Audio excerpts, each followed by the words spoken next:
The moment Lena Carter saw Viktor Dragunov's eyes, cold, calculating, utterly merciless, she knew every assumption she'd made was catastrophically wrong. This wasn't some decrepit old man she could charm or deceive. This was a predator in his prime, and she was already caught. "You'll carry my child within 6 months," he said, his accent turning the promise into a death sentence.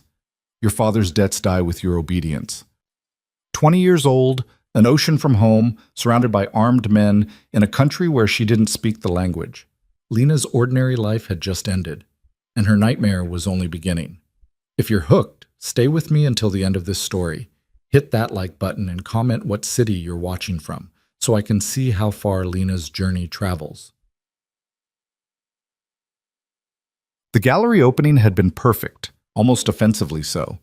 String lights casting warm amber across exposed brick, the scent of expensive wine and cheaper ambition, Lena's charcoal portraits finally getting the attention they deserved from people who mattered.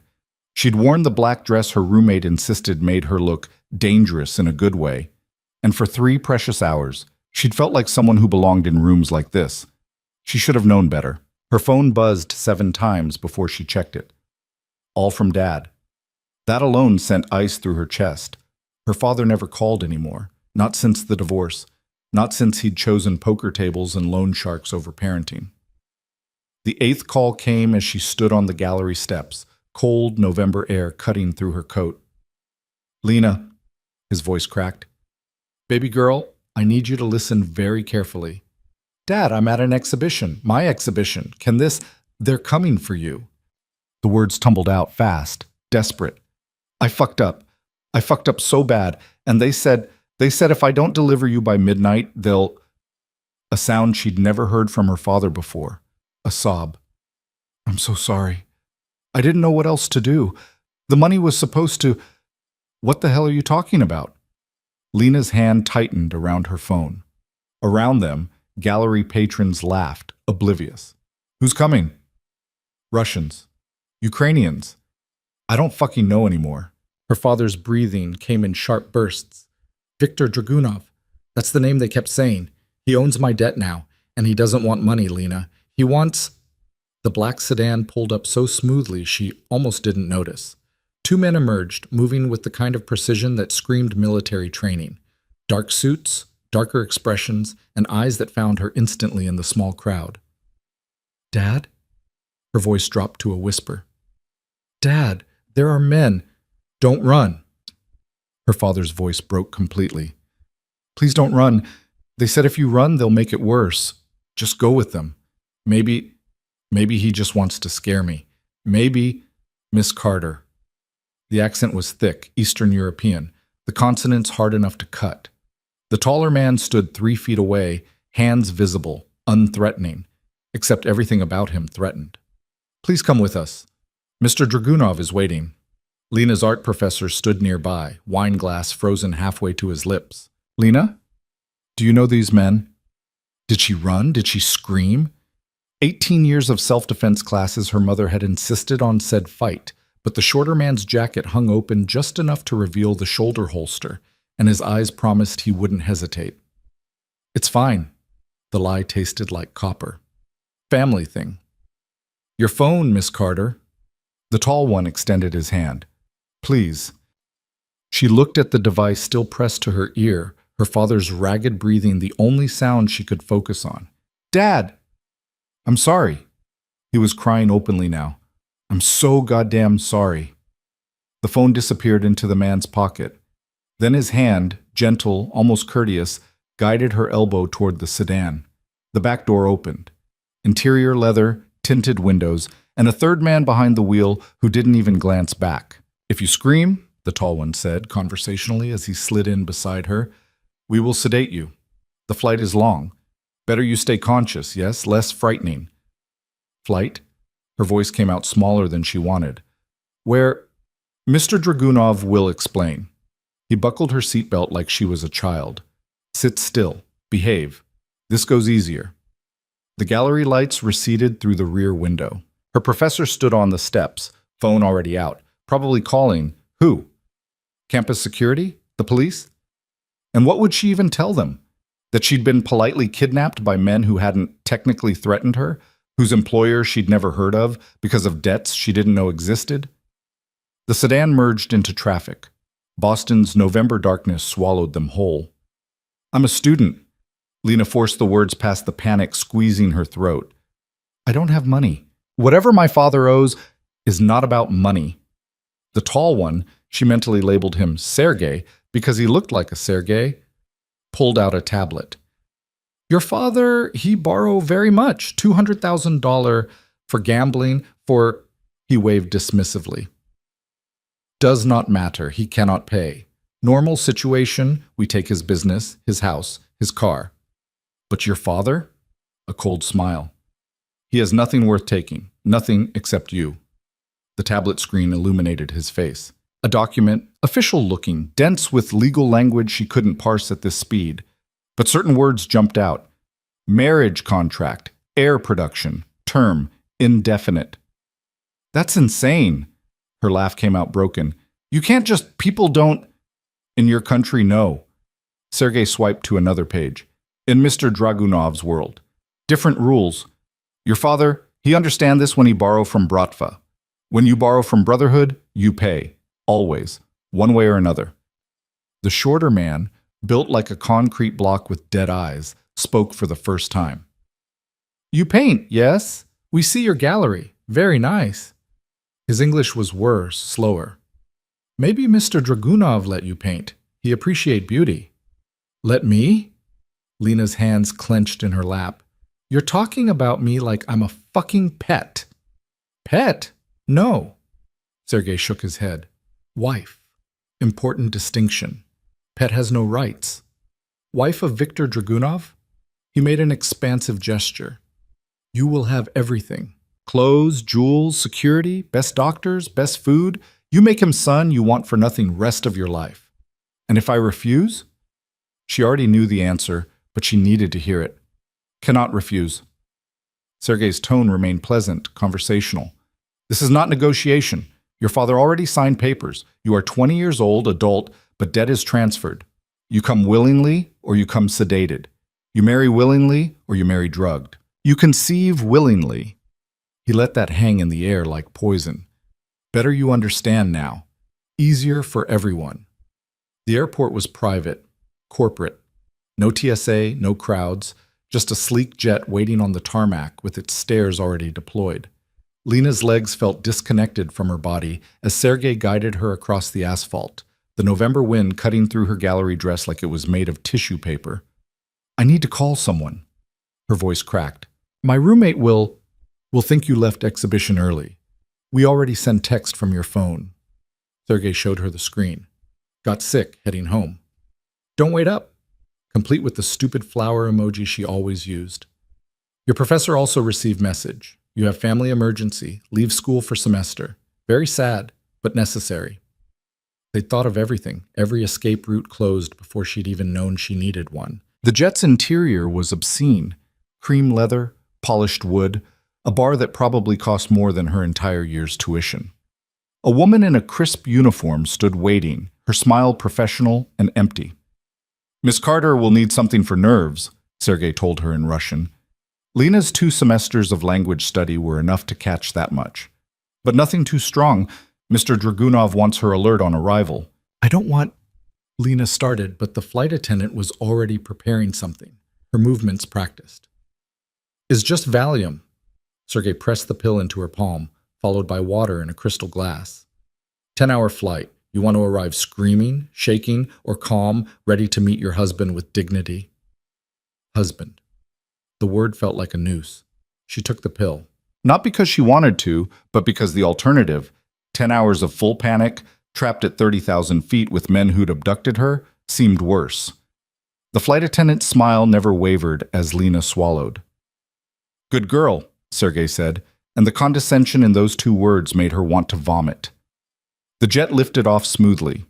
Boston disappeared beneath clouds, and with it, everything Lena had known. Her apartment with its paint-stained floors, her studio space at the university, the coffee shop where she worked weekends, the ordinary, beautiful, safe life she'd built for herself despite her father's implosion. Gone. The Valium hit her system like warm honey, dulling the sharp edges of terror into something more manageable. Sergei reclined his seat, closed his eyes. The concrete block scrolled through his phone with thick fingers, and Lena stared out the window at darkness, trying to remember everything she knew about Viktor Dragunov, which was nothing. The name meant nothing to her. How old is he? The word slurred slightly. This Dragunov. Sergei didn't open his eyes. 36. Not the ancient, dying oligarch she desperately hoped for. 36. Young enough to have decades of control ahead of him. Old enough to be established, powerful, untouchable. Why me? The question came out small. I'm nobody. If he's so powerful, he could have anyone. He could. Sergei's mouth curved. But transaction must balance. Your father owed debt. Debt must be paid. You are payment. Simple mathematics. I'm a person. Yes, person who now belonged to Viktor Dragunov. He finally opened his eyes, and for the first time, something almost like pity crossed his face. You think this is worst thing that happened in world? You think you first woman married for debt, for alliance, for... He searched for the word. For purpose beyond love? This is old story, Miss Carter. Oldest story. You just modern chapter. The Valium pulled her down into something that wasn't quite sleep, wasn't quite consciousness. She dreamed in fragments, her father's voice breaking over the phone, the gallery lights receding, her own charcoal portrait staring at her with hollow eyes, judging her for walking into that sedan without fighting, without screaming, without... Turbulence jerked her awake. The cabin lights were dimmed. Sergei snored softly across the aisle. Outside the window, dawn light cut across clouds that stretched forever, and Lena realized she didn't even know what country she was flying toward. The flight attendant appeared with coffee, black and bitter. We land in 40 minutes, Miss Carter. There are clothes in the bathroom. Mr. Dragunov sent your measurements ahead. Please change before arrival. Measurements. He already knew her measurements. The violation of it made her hands shake as she took the coffee. The bathroom was larger than her college dorm room had been. The clothes waiting, designer labels she recognized from magazines, sizes that fit perfectly, felt like a tailor-made cage. Silk blouse, tailored pants, leather boots that probably cost more than her monthly rent. She caught her reflection in the mirror. Pale, hollow-eyed, her careful gallery makeup now smudged and ruined. She looked like a ghost. The descent began. Sergei woke, straightened his tie, became all business again. When you meet Mr. Dragunov, you show respect. You do not raise voice. You do not make scene. He is patient man, but patience has limits. Understand? Lena nodded, because what else could she do? The jet touched down smooth as butter. Through the window, she glimpsed mountains, snow-capped, massive, unfamiliar. Not American mountains. The architecture visible from the private terminal was all Eastern European elegance, cold and imposing. Where are we? Her voice came out hoarse. Home, Sergei said simply. You're home now. 3 more black sedans waited on the tarmac, men in suits, all cut from the same dangerous cloth. They surrounded her the moment she descended the stairs, not touching, but close enough that running was impossible. The morning air bit cold and sharp, so different from Boston's damp chill. The drive took 30 minutes through a city that looked like it belonged in a fairy tale. If fairy tales included armed checkpoints and buildings that wore their Soviet past like scars, they climbed into hills where the architecture shifted, became older, grander. Estate walls topped with security cameras, gates that opened silently as they approached. And then, the house. Except house was too small a word. The estate sprawled across manicured grounds, all stone and severe elegance, windows that reflected the morning sun like watching eyes. The sedan stopped at marble steps.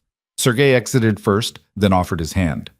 Lena ignored it, climbing out on her own, her new boots clicking against stone. The front doors opened.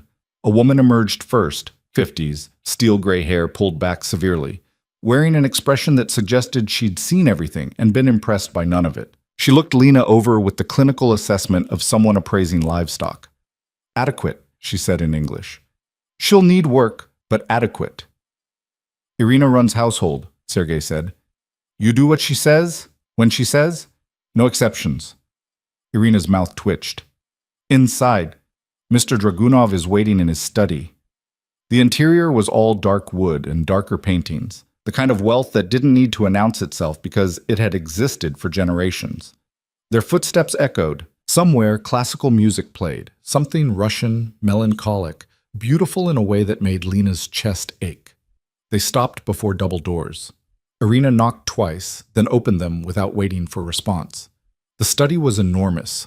Floor-to-ceiling bookshelves, a fireplace large enough to stand in, windows overlooking grounds that seemed to stretch for miles. And behind a desk that looked carved from a single piece of mahogany, backlit by morning sun that turned him into a silhouette. Viktor Dragunov. He stood as she entered. Not ancient, not frail, not any of the desperate fantasies she'd constructed during that endless flight. 36 looked like this.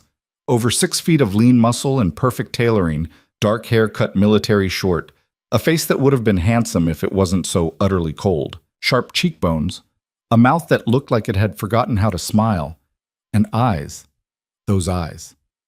Pale gray, almost silver in the morning light, and completely devoid of mercy. He studied her the way someone might study a newly acquired painting, assessing value, checking for damage, deciding where it would hang. Miss Carter. His English was perfect, the accent just barely detectable. Welcome. Lena's voice stuck in her throat. This was real. This was actually happening. This man, this stranger, expected her to, I won't do it. The words burst out before she could stop them. Whatever arrangement you made with my father, I'm a person, I have rights. You can't just... I can. Victor's tone remained pleasant, conversational. He moved around the desk with a predator's grace, closing the distance between them. Your father signed contracts witnessed by lawyers in 3 countries. Debt transference, acknowledged and accepted. You became collateral the moment he put pen to paper. That's human trafficking. Lena's hands clenched. I'll go to the police. Police? Something that might have been amusement flickered in those gray eyes. In this country, Miss Carter, I am the police. The judges, the prosecutors, the politicians, all of them owe their positions to men like me. You think your American citizenship matters here? He stopped 3 feet away, close enough that she could see the flecks of darker gray in his irises. You have no embassy to run to, no consulate that will touch this. Your father already reported you missing in Boston, filed a police report, very distraught, very concerned. And here you are, in a country with no extradition treaty, married, or about to be, to a man whose money built half this city. The room tilted. You planned this. Of course. Victor returned to his desk, poured vodka from a crystal decanter. I plan everything. Your father's debt came to my attention 6 months ago. I researched his assets, found nothing of value except... He raised his glass toward her. A daughter, 20 years old, healthy, educated, beautiful enough. No serious relationships, no family beyond a divorced mother who moved to Arizona and barely speaks to you. Perfect. For what? The question came out broken. I'm 36. Victor drank, his throat working. I've built an empire that spans 4 countries and generates billions annually. I have everything a man could want, except a legacy. My enemies are waiting for me to show weakness, to make mistakes. A man without family is vulnerable. A man with wife, with heir. He set down the glass. Untouchable. So buy a wife who wants this. Lena's voice shook. There are women who would come willingly. Victor's smile was a razor. Yes, hundreds. But willing wives have leverage, Miss Carter. Willing wives have families who expect influence, allies who want favors. Willing wives can divorce, can betray, can become liabilities. He moved toward her again, and this time she backed up until her shoulders hit the bookshelf. But you have nothing. No family that matters, no allies, no power. You are perfect precisely because you are powerless. The cruelty of it, the casual, calculated cruelty, stole her breath. You'll carry my child within 6 months. Victor's hand came up, and Lena flinched, but he only tucked a strand of hair behind her ear, the gesture almost tender. Medical examinations this afternoon will confirm your fertility. Legal contracts this evening will bind you. Wedding tomorrow, private ceremony, just witnesses. And then, his fingers trailed down her neck, not quite touching. You'll learn what it means to belong to me. I'll fight you. Tears burned her eyes, but she refused to let them fall. Every day, every second, I'll fight? Victor's laugh was soft, genuinely amused. Oh, Malishka, I'm counting on it. Broken women bore me, but women with fire? His hand dropped. Women who fight and lose and fight again until they finally understand their place, those are the ones who produce strong children. He moved back to his desk, dismissing her with the gesture. Irina will show you to your rooms. You'll eat, rest, prepare for the doctor. Don't try to run. The estate is guarded, the gates locked, and the nearest city is 30 kilometers of mountain roads you'll freeze to death on within hours. Behave, and this goes smoothly. Resist. He met her eyes. And I will make you regret every moment you waste on futile rebellion. Mr. Dragunov, Irina said from the doorway, the contracts are ready for review. Excellent. Victor was already focused on the papers before him, Lena forgotten like a piece of furniture. Take her away. Irina's grip on Lena's elbow was iron. The hallway spun.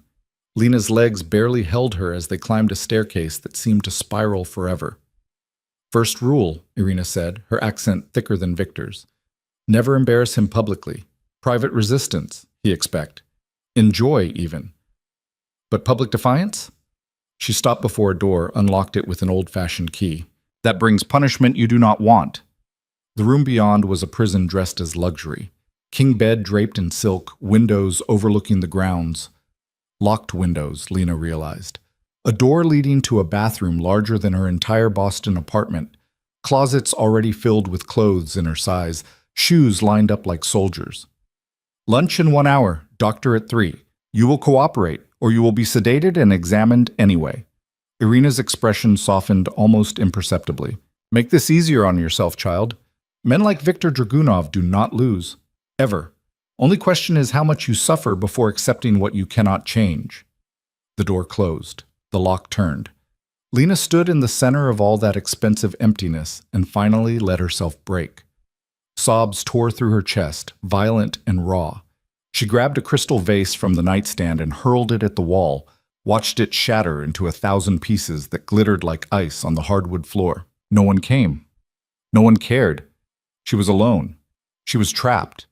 And Victor Dragunov, cold-eyed, calculating, utterly merciless, owned her as surely as he owned the furniture, the walls, the very air she breathed. Her father had sold her.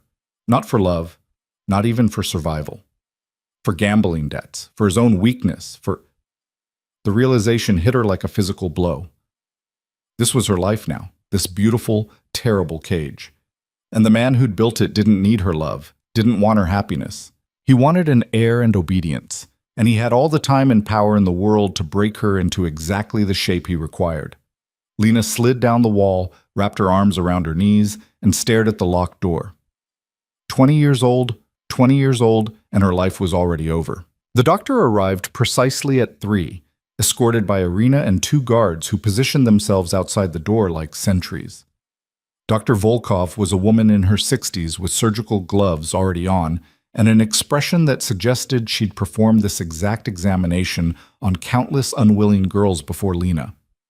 On the bed, she said in accented English. Remove clothing from waist down. Lena's hands shook. I want a different doctor, a woman I choose, not Mr. Dragunov's physicians are best in country. Dr. Volkov opened her medical bag with practiced efficiency. You want second opinion? You must first survive first opinion. Now undress, or guards do it for you. The humiliation of it burned through Lena's chest. She turned her back, stripped with trembling fingers, and lay on the bed staring at the ceiling while Dr. Volkov's cold hands violated every remaining shred of dignity she possessed. Blood drawn, samples taken, internal examination so clinical it felt like being processed at a veterinary clinic. Healthy, Dr. Volkov announced, snapping off her gloves. Fertile. No diseases, no complications. You make good babies. She pulled out a blister pack of pills. Birth control, you stop immediately. Prenatal vitamins, you start today. Alcohol, cigarettes, drugs, all forbidden. You want coffee? 1 cup morning only. I'm not taking those. Well, Lena sat up, pulling the sheet around herself. I'm not going to... You think you have choice? Dr. Volkov's laugh was harsh. Girl, I examined 5 women this month for Bratva marriages. All say no at first. All take pills eventually. Some take them willingly after understanding reality. Others, she shrugged. We crush pills in food, inject vitamins while sedated. Easier you cooperate. She left the pills on the nightstand like a threat. Lena stared at them after the doctor departed, after Irina locked her in again, after the sun began its descent toward the mountains, and the room filled with golden light that felt like mockery. The prenatal vitamins sat there, waiting. Lena grabbed the blister pack and hurled it across the room.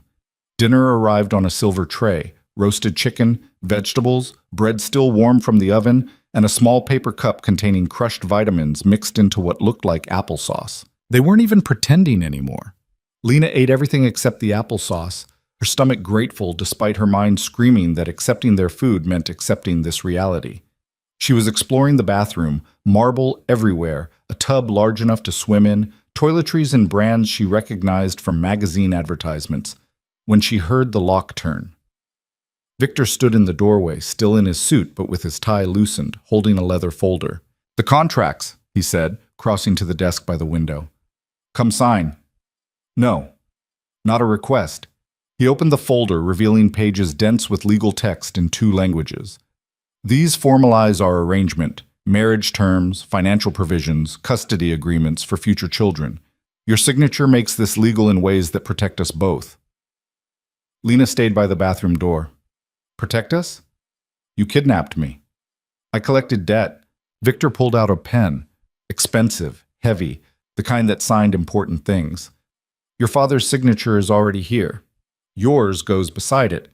Once married, you receive allowance of 50,000 American dollars monthly, access to all estate facilities, protection of my name and resources. In exchange, I become your breeding stock. His jaw tightened almost imperceptibly. You become my wife, mother to my children, mistress of this household. There are women who would kill for such position. Then marry one of them. Lena's voice rose. Let me go. Find someone who actually wants this nightmare. Victor set down the pen with controlled precision. Do you know what happens to women in your situation who refuse cooperation, who fight every step, make themselves useless? He moved toward her, slow and deliberate. They disappear. Quietly. Their fathers receive condolence messages, tragic accident, so sorry for loss. And debt remains unpaid, transferred to next available family member. He stopped close enough that she could smell his cologne, something expensive and cold. Your mother in Arizona. She has small house, yes? Mortgage almost paid off? She would make poor collateral, too old for children, but his smile was a knife. Organs sell very well, kidneys especially. The floor dropped from under Lena's feet. You wouldn't. I would do whatever necessary to balance books. Victor's hand came up, gripped her chin, forced her to meet his eyes. You think I am a monster? Maybe. But I'm a monster who keeps promises. Sign contracts, behave, give me air. Your mother lives peaceful life in Arizona, never knowing what you sacrificed. Refuse? His thumb pressed against her lower lip. I have her address. Her routine. She walks same path every morning, yes? Coffee shop on corner, then home through park? Lena's breath came in short gasps. Please. Please. Victor released her, returned to the desk. Begging already? I thought you had more fight. He held out the pen. Sign. Or I make phone call, and by morning your mother learns what happens when Carter family does not pay debts. Her legs barely carried her to the desk. The contracts blurred through tears she refused to shed. Page after page of legalese that reduced her entire existence to property terms and breeding schedules. Her hand shook so badly the first signature came out illegible. Again. Victor guided her hand, his fingers warm against her cold skin. Legible this time. She signed and signed and signed. 13 pages, each one another lock on her cage. Good girl. Victor collected the contracts, slid them back into the folder. Wedding tomorrow, 10 o'clock. Irina has dress prepared. Priest comes from city, 2 witnesses, very simple ceremony. You will say vows without crying, without seeing. Understand? Lena nodded because speech was impossible. Then we consummate. His tone remained businesslike. I am not cruel man, Lena. I will not hurt you more than necessary. But this marriage must be legitimate in all ways, legal, physical, binding. He moved to the door, paused. Rest tonight. Tomorrow your old life ends completely, and new one begins. The lock turned.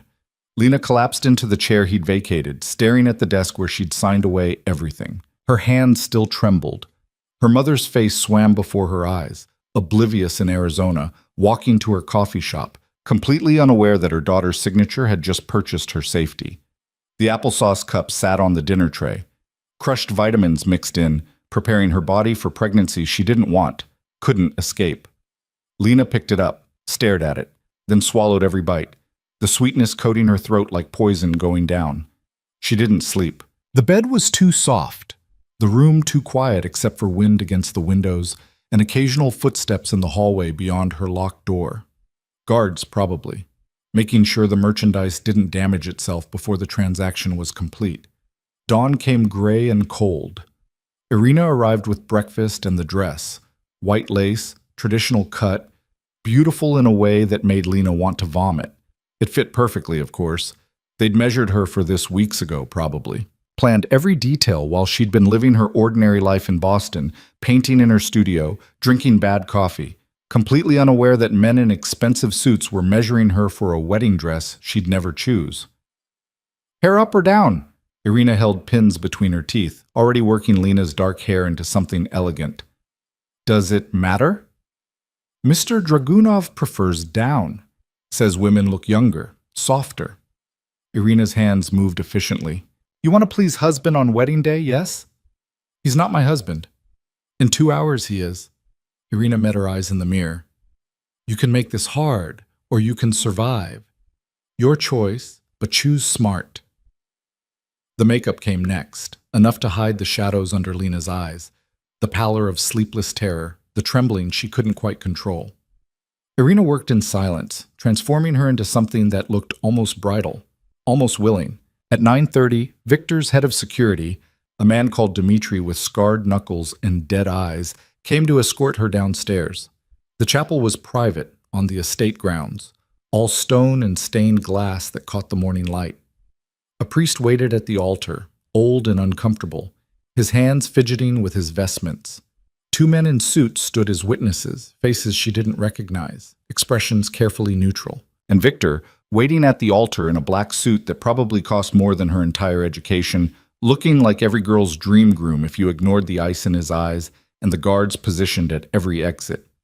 Dmitri walked her down the aisle because she had no father, no family, no one who gave a damn that she was being sold like livestock. Her heels clicked against stone. The dress rustled. Somewhere, organ music played, something classical, beautiful, completely wrong for this travesty. Victor took her hand when she reached him. His grip was firm, warm, completely at odds with the calculating coldness in his gaze. The priest began in Russian, then switched to halting English for Lena's benefit. The words washed over her: sacrament, holy union, binding before heaven and earth, lies, all of it. There was nothing holy happening here. Do you, Viktor Mikhailovich Dragunov, take this woman? I do. No hesitation, no doubt. Victor's voice rang clear in the chapel, and Lena hated him for it, hated the certainty, the ownership already present in how he held her hand. And do you, Lena Marie Carter, take this man? Her throat closed. The priest waited. Victor's fingers tightened almost imperceptibly against hers, not quite pain, but a reminder. Her mother's face flashed before her eyes. The threat that hung over everything. The word stuck. I do. Then by power vested in me, the priest rushed through the rest like he wanted this over as quickly as she did. I pronounce you husband and wife. Victor kissed her. Not gently, not cruelly, but with clinical efficiency, a seal on a contract, nothing more. His lips were warm against hers, and Lena's entire body went rigid with revulsion. The witnesses applauded politely. The priest collected his payment and fled, and just like that, Lena Carter became Lena Dragunov, wife to a man she despised, property legally bound in ways even her father's debt hadn't accomplished. "Smile," Victor murmured against her ear. "Dmitri is taking photographs for records." She couldn't. Her face felt frozen, shattered into pieces she couldn't reassemble. But Victor's arm around her waist held her upright as cameras flashed, documenting this nightmare for whatever legal purposes required proof. The reception was worse. A formal lunch with Victor's inner circle, men who looked at her like they were assessing an investment, wives who wore their jewelry like armor and their smiles like weapons. Lena sat at Victor's right hand, pushed food around her plate, and tried not to scream as conversation flowed in Russian around her, occasionally dipping into English when someone addressed her directly. "You are artist, yes?" One of the wives, Katya, young and beautiful, and clearly terrified of her own husband, leaned across the table. "Victor says you paint." "I did." Lena's voice came out flat. "Before. Perhaps you continue here." Katya's smile didn't reach her eyes. "Good to have hobby. Keeps mind occupied." Occupied from what? From the reality that she was now trapped in a foreign country, married to a criminal, expected to produce children for a man who viewed her as livestock? Victor's hand found her knee under the table, squeezed once. Warning or comfort, she couldn't tell. Didn't care. She was drowning in expensive wine and polite conversation, and the knowledge that when this lunch ended, when the guests departed, she and Victor would be alone and the last pretense of civility would evaporate. The afternoon stretched endlessly. Finally, as the sun began its descent, the last guest departed. Irina cleared the dining room. Guards returned to their posts, and Victor stood, offered his hand. "Come." Lena's stomach dropped. "Where?" "My rooms." His expression remained neutral. "You are wife now. This is wedding night." "I can't." Her voice broke. "Please, I need more time." "No." Victor pulled her to her feet, not roughly but with absolute certainty. "Delaying makes nothing easier. Better we do this now, establish expectations." He led her through hallways she didn't recognize, upstairs to the east wing she hadn't yet seen. His suite occupied the entire top floor, sitting room, office, and bedroom that looked like something from a luxury hotel, all dark wood and masculine elegance.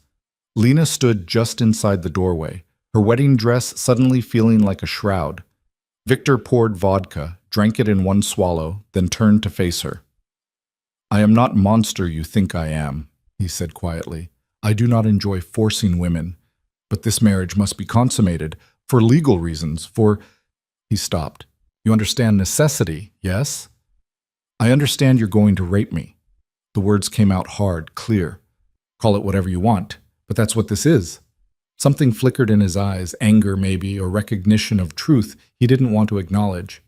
"Your father's debt? I don't give a damn about my father's debt." Lena's voice rose, cracked. "He's a gambling addict who sold his own daughter. You want to punish someone? Punish him. But I'm 20 years old, I had a life, I had dreams, and you took everything because you wanted a fucking broodmare who couldn't say no." The slap came so fast she didn't see it. Victor's hand across her face, not hard enough to really hurt, but shocking enough to silence her completely. She staggered back, hand flying to her cheek. "Do not compare yourself to animal." Victor's voice remained level, controlled. "You are my wife, mother of my future children. You will be treated with respect appropriate to that position. But respect flows both ways, Lena. I am your husband. You do not raise voice. You do not insult. You do not—" He stopped, ran a hand through his hair. "I do not want to hurt you, but you must understand your place." Lena's cheek burned. Tears finally spilled over, hot and shameful. "I hate you." "Yes, I know." Victor closed the distance between them, and this time when he touched her, his hands were almost gentle. "But hate or not, we are bound now. Legal, permanent. You can make this war, fighting me every day, making us both miserable. Or you can accept what cannot change and find peace in your new life." "There's no peace in captivity." "No?" His fingers found the zipper of her dress, began pulling it down with slow deliberation. "I offer you wealth, security, protection. Life of luxury most women only dream of. Children who will want for nothing. In exchange, I ask obedience, air, and the dress pooled at her feet. Your body when I require it. Lena stood in her slip and heels, shaking, hating every second. Victor's eyes traveled over her. Not with lust exactly, but with that same assessing gaze from the study. Cataloging, evaluating, deciding. Bed, he said. Now. She couldn't move. Her legs refused orders. Victor sighed, lifted her, actually lifted her like she weighed nothing, and carried her to the massive bed. Set her down on sheets that probably cost more than her entire wardrobe back home. I will try to be gentle. He stripped off his jacket, began unbuttoning his shirt. But I make no promises. This is business, Lena. Transaction. The sooner you accept, the easier it becomes. What happened next was mechanical, efficient, and utterly devoid of anything resembling intimacy. Victor did exactly what he said, tried not to hurt her more than necessary, but made no concessions for her comfort, her terror, her complete unwillingness. He took what he'd paid for, what the contracts gave him legal right to, what her father's signature had promised. And when it was over, when he'd rolled away and lay staring at the ceiling with his breathing slowly returning to normal, Lena curled into herself and tried to find some piece of her soul that this hadn't touched. You will sleep here tonight. Victor's voice came from somewhere far away. Tomorrow, Irina begins your training, language lessons, combat training, etiquette for society functions. You will learn to be proper wife to man of my position. Lena didn't answer, couldn't. Lena, his hand found her shoulder. Answer me. Fine. The word came out broken. Whatever you want. Not what I want, what is necessary. He got up, pulled on a robe. I have work, sleep. Tomorrow begins early. He left through a connecting door to his office. Lena lay in the massive bed, in silk sheets that smelled like him, in a room that felt like a tomb, and wondered if it was possible to die from hopelessness alone. She didn't die. Hours passed. Eventually exhaustion claimed her, dragging her into sleep filled with nightmares of locked doors, and her father's voice breaking over the phone, and Victor's pale eyes promising that resistance was futile. When she woke, dawn light streamed through windows she hadn't noticed the night before. Victor was already gone. Only the rumpled sheets on his side of the bed proved he'd been there at all. A note sat on the nightstand. Breakfast at 8. Irina will collect you. Wear clothes she provides. Do not keep her waiting. V. Even his handwriting was controlled, precise, utterly without warmth. Lena showered in Victor's bathroom, scrubbing her skin until it hurt, trying to wash away the feeling of his hands, his weight, the clinical way She vomited into the toilet, heaving until nothing remained but bile and shaking. Irina arrived at 7:45. The clothes she brought were practical, fitted pants, sweater, boots designed for movement rather than appearance. Eat quickly, she said. Training begins 9 o'clock sharp. The breakfast was elaborate, more food than Lena could imagine eating. She managed tea and toast before Irina ushered her to a part of the estate she hadn't seen, a converted ballroom now serving as a training facility. Mats on the floor, weapons on the walls, and a man built like a tank waiting in the center. This is Alexei, Irina announced. Former Spetsnaz. He trains all Bratva wives in self-defense. Alexei looked Lena over with professional disinterest. You know how to make fist? I took self-defense in college. College? He spat the word like it tasted bad. Here, you learn real defense, not pretty moves for campus safety. Real combat.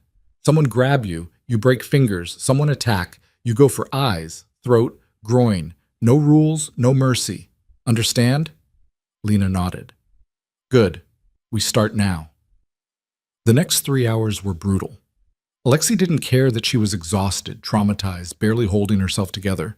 He showed her holds, breaks, strikes, all of it practical, vicious, designed to inflict maximum damage. When she moved too slowly, he corrected roughly. When she hesitated, he demonstrated on her until she understood the consequences of weakness. By noon, Lena's entire body ached. But something else was happening too. A small, fierce spark of something that wasn't quite hope, but wasn't surrender either. These skills, this training, it was survival. And survival meant she wasn't dead yet. Language lessons came next. A woman named Olga, patient and thorough, drilling Lena in Russian basics. Greetings, common phrases, the words she'd need to navigate this new life.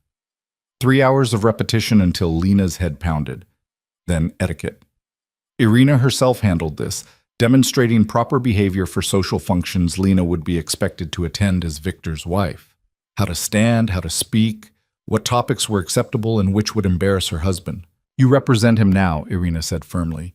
Your behavior reflects on his power, his control. You act like spoiled American girl. You make him look weak. Weak men do not survive in Bratva. The schedule was relentless. Training, language, etiquette, lunch eaten quickly between lessons, then more of the same until dinner. By the time Irina finally released her at 8, Lena could barely climb the stairs to Victor's suite. He was waiting in his sitting room, reviewing documents. Looked up when she entered. How was first day? Lena collapsed onto the sofa, every muscle screaming. Your trainer's a sadist. Alexei is effective. Victor set aside his papers. In 6 months, you will thank him. Woman who cannot defend herself is liability. Woman who can fight. He almost smiled. Becomes asset. I'm not an asset. I'm a person. You are both. Victor poured vodka, offered her a glass. Drink. Helps with muscle pain. She took it, drank, felt the burn spread through her chest. They sat in silence, the quiet between them, not quite comfortable, but not entirely hostile either. Lena's mind churned with questions she didn't want to ask, observations she didn't want to make, like how Victor seemed genuinely pleased that she'd survived the training, or how his hands, when he examined a bruise forming on her forearm, Alexei had been rough during a demonstration, were surprisingly gentle. Why combat training? The question emerged before she could stop it. If I'm just here to have your children, why teach me to fight? Victor's expression shuddered. Because world is dangerous, especially for women connected to men like me. Enemies will target you to hurt me.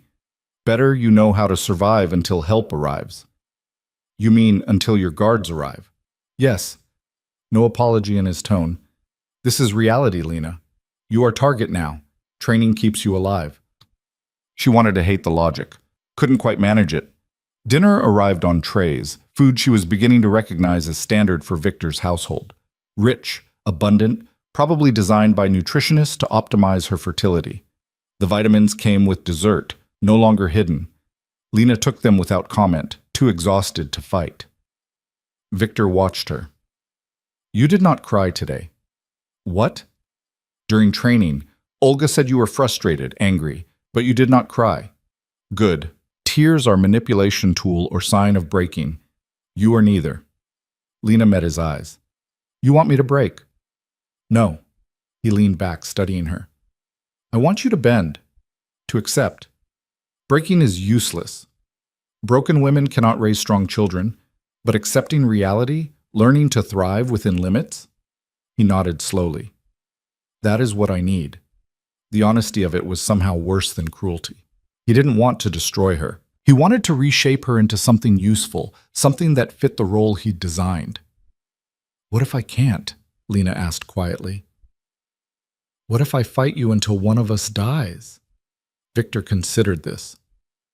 Then you die, he said finally, and I find another woman to carry my children. But I think you stronger than that. I think you survive because survival is in your blood. American stubbornness, yes? Something that might have been respect flickered in his expression. Your country built on people who refuse to quit. This fight in you, this anger, I do not want to extinguish, I want to redirect. Into what? Partnership. Victor stood, moved to the window overlooking dark grounds. I do not need submissive doll, Lena. I need intelligent woman who understands power, who can stand beside me in public and manage household, who can raise children to be strong, cunning, capable. He turned back. You think I am a monster? Maybe true. But monsters need queens, not victims. The word hung between them. Queen. As if this were some fairy tale instead of a nightmare wrapped in expensive sheets. But as Lena climbed into bed that night, as Victor joined her and pulled her against his chest with the casual possessiveness of ownership, she found herself wondering if maybe, just maybe, there was a third option between breaking and dying. Not acceptance, not surrender, but adaptation, evolution. becoming something he didn't expect, couldn't fully control. Her hands, wrapped in Alexei's lesson bruises, curled into fists beneath the blankets. She wasn't broken yet. And if she was going to survive this, she needed to be smarter, stronger, more dangerous than Victor anticipated. The training would continue, the language lessons, the etiquette, the slow transformation into a proper Bratva wife. But underneath it all, Lena made herself a promise in the darkness. She would learn everything they taught her, master every skill, every weapon, every word. And someday, when Victor finally decided she was trustworthy enough, valuable enough, she would find a way out of this cage he'd built, or she would burn it down around them both. 3 months into the marriage, Lena could disarm a man twice her size and conduct basic conversations in Russian without Olga's patient corrections.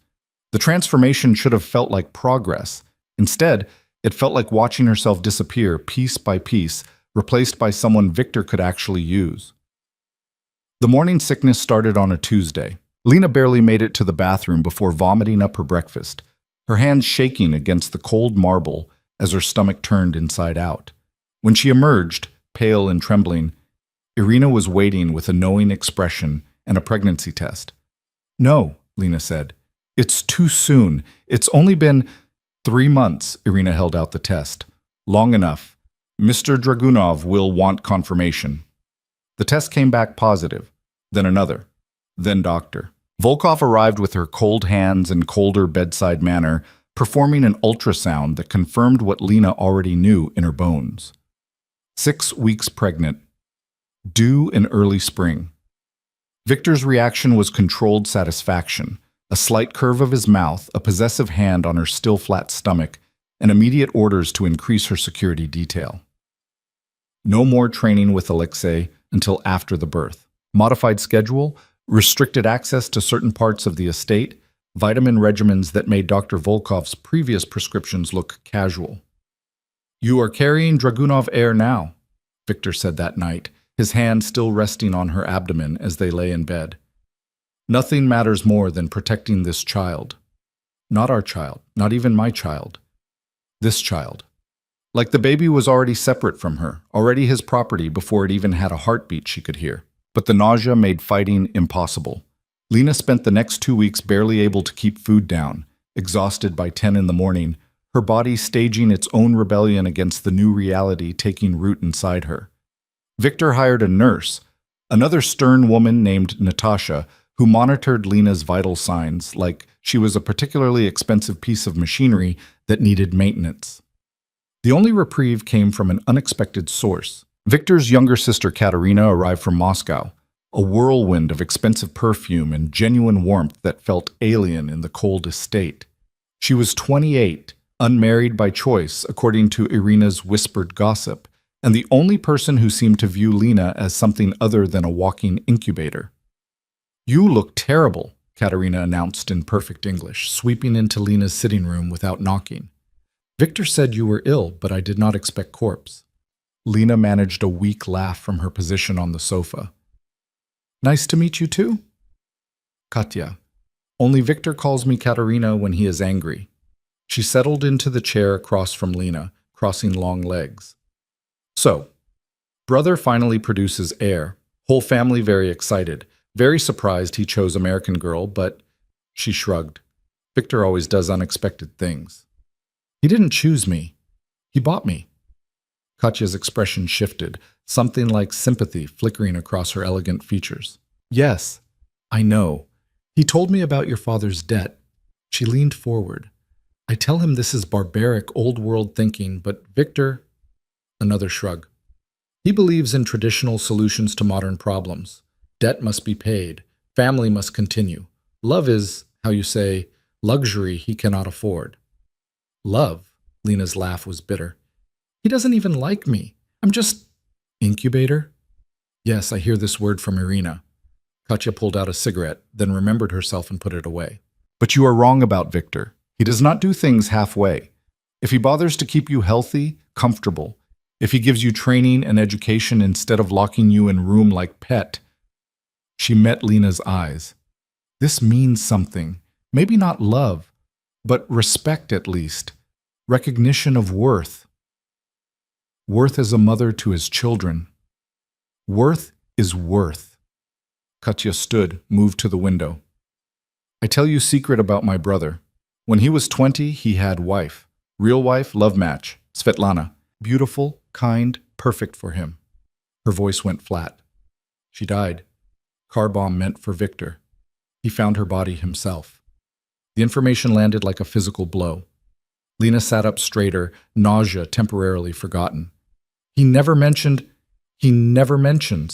Katya turned back. After Svetlana, Victor becomes what you see now. Cold, calculating, all business. He swears never to marry for love again, never to give enemies leverage through his heart. So when he needs heir, he chooses differently. Someone he cannot love. Someone who is transaction only. She tilted her head. Safer for everyone, he thinks.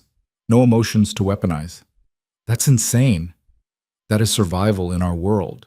Katya returned to her chair. But here's the thing. Victor forgets that transactions can become something else, that respect can grow into trust into partnership. He thinks he controls this, controls you, but pregnancy changes everything. Baby makes you family, not just asset. Lena wanted to believe her, desperately wanted to think that the life growing inside her could somehow transform this nightmare into something bearable. But Victor's hand on her stomach had been possessive, not tender. His satisfaction had been about securing his legacy, not about becoming a father. Over the next 2 weeks, though, something did begin to shift. Victor started joining her for lunch instead of eating in his office, asking Natasha about her symptoms with what seemed like genuine concern. He brought her books in English when he noticed her struggling with Russian novels, commissioned a studio space in the East Wing, complete with natural light and proper ventilation for when she felt well enough to paint again. Why are you doing this? Lena asked one afternoon as Victor supervised the installation of professional easels and a cabinet full of art supplies she recognized from the expensive catalogs she used to drool over in college. You need occupation, he said simply. Boredom makes women depressed. Depression is bad for baby. So this is still just about... No. Victor cut her off, his jaw tight. Is about you. You are artist. Artist who cannot create becomes, he searched for the word, hollow. I do not want hollow wife. The admission caught her off guard. Before she could respond, Victor's phone buzzed. His expression changed instantly, something dangerous sliding behind his eyes. I must go, he said, already moving toward the door. Stay in suite. Do not leave until I return. What's happening? Business. The door closed behind him, the lock engaging automatically. Lena stood alone in her new studio, surrounded by supplies she'd once dreamed of owning, locked in like always. But through the windows, she could see increased activity on the grounds, guards moving with purpose, vehicles arriving, the kind of controlled urgency that suggested something serious was happening. She was standing at the window when the first explosion rattled the glass. The sound came from the south wall, a deep concussive boom that sent birds scattering from the trees and set off car alarms across the estate. Lena stumbled back from the window, heart hammering. Another explosion, closer this time. Then gunfire, rapid and sustained, the chatter of automatic weapons she recognized from movies but had never heard in real life. The door to her suite burst open. Not Victor, but Dmitri, the head of security, his face grim. Come, now! What's happening? Chechens. They breached south wall. He grabbed her arm, hauled her into the hallway where 4 more guards waited. Safe room, 3rd basement, move. They ran.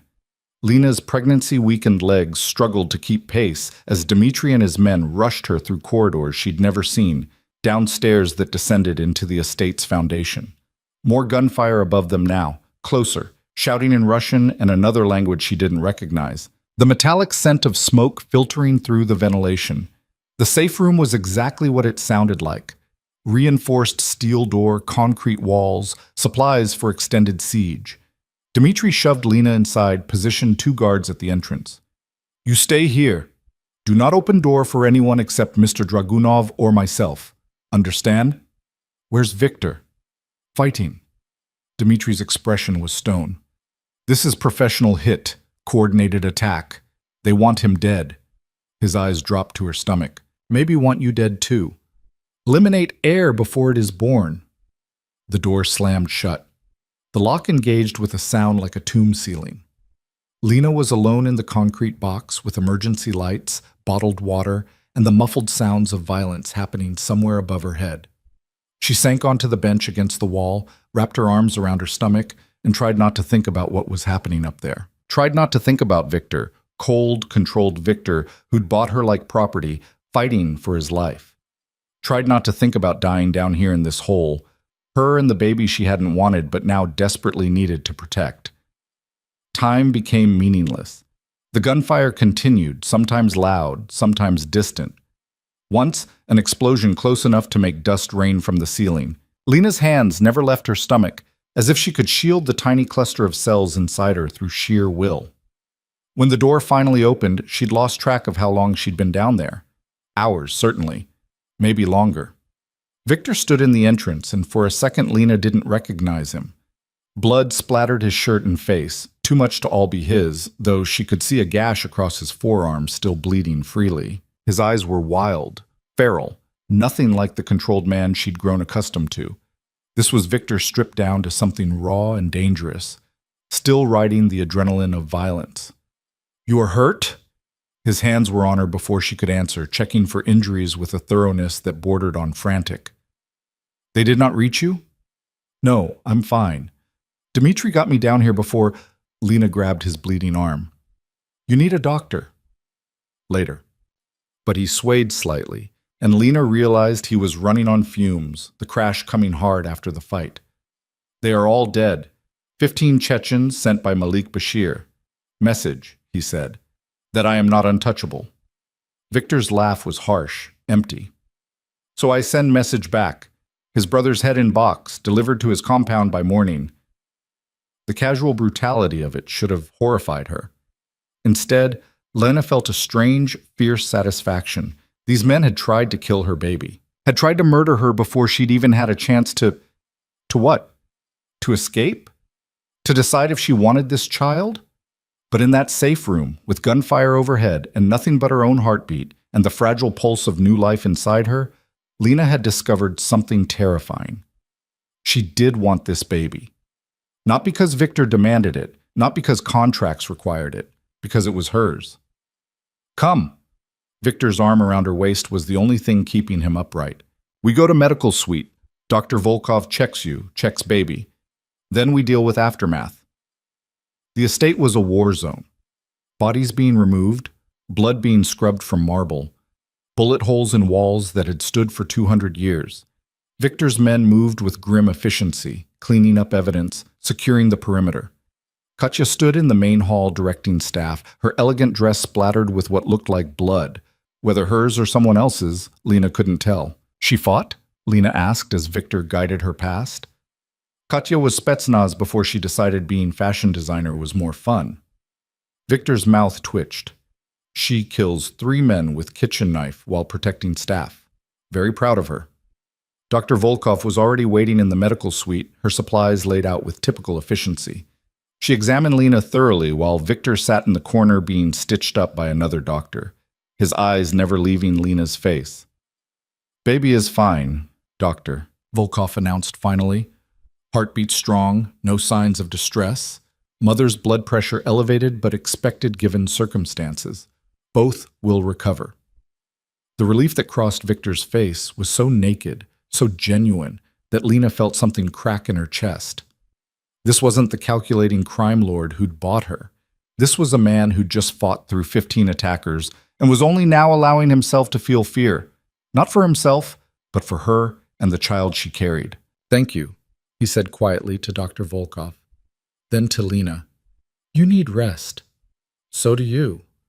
The words came out before she could stop them. "You look like death." "Yes, well," Victor stood with obvious effort. "Death and I are old friends. He does not frighten me." His hand found hers, squeezed once. "But thought of losing you, losing child." He stopped, jaw working. "That frightens me." They made it to his suite, barely. Victor collapsed onto the bed, still in his blood-stained clothes, exhausted beyond functioning. Lena should have gone to her own room, the suite across the hall that she technically still maintained despite spending every night in Victor's bed. Instead, she climbed in beside him, curled against his injured side carefully, and let herself feel something she'd been fighting for 3 months.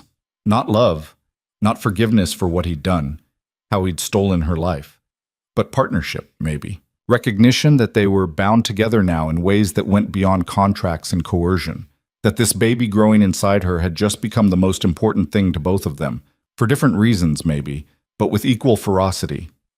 Victor's arm came around her, pulled her closer. "I should have protected you better," he murmured into her hair. "Should have anticipated Bashir would retaliate for—" He stopped. "This is my fault. You couldn't have known. It's my job to know." His hand found her stomach again, spread across the slight curve that was just beginning to show. "I bring you into this world, make you target. Your life was ordinary, safe. Now I'm learning to survive in a different kind of life." Lena placed her hand over his. "I didn't choose this, but—" She struggled for words. "But this baby chose both of us, I guess. And if Chechens are going to try to kill it, then we better damn well keep it alive." Victor's chest shook. Laughter, or something else. She couldn't tell. "You sound like Bratva wife, fierce, protective of family." "I sound like a mother." The word felt foreign in her mouth. "Which I guess I'm going to be, whether I planned it or not." They lay in silence, both too wired to sleep despite exhaustion. Outside, the sound of cleanup continued. Evidence disappearing, normalcy being restored with practiced efficiency. "Tell me about Svetlana," Lena said quietly. Victor went rigid. "Who told you, Katya?" "She thought I should know." Lena turned to face him. "That you had someone you loved, that you lost her." For a long moment, Victor said nothing. Then, "Svetlana was everything I am not. Kind, gentle, believed in goodness of people. She thought she could—" His voice roughened. "Could save me. Make me better man." His eyes found the ceiling. "Instead, I got her killed. Bomb meant for me, she was in my car. They found her—" He stopped, swallowed hard. "I swore I would never again care for someone enough to give enemies that leverage. So you bought someone you thought you couldn't care about." "Yes." He met her eyes. "But I was wrong. Seeing you in danger tonight, knowing they might reach you, might hurt you and child—" His hand tightened on her stomach. "I discover I care very much. More than is smart. More than is safe." The admission hung between them, fragile and dangerous. Lena should have used it, weaponized his emerging feelings into leverage for freedom. Instead, she found herself threading her fingers through his. "I don't forgive you," she said clearly. "For taking my life, my choices, for forcing this. I know. But I'm not going to let our child grow up thinking its parents hate each other." Her voice steadied. "So we figure out how to make this work. Not for love, not even for us. For—" She pressed her hand harder against her stomach. "For whoever this turns out to be." Victor's expression was unreadable. Then he pulled her close, buried his face in her hair, and she felt his shoulders shake with something that might have been relief or grief or both. They fell asleep like that, two people bound by violence and biology, and a fragile, growing understanding that neither of them knew how to name.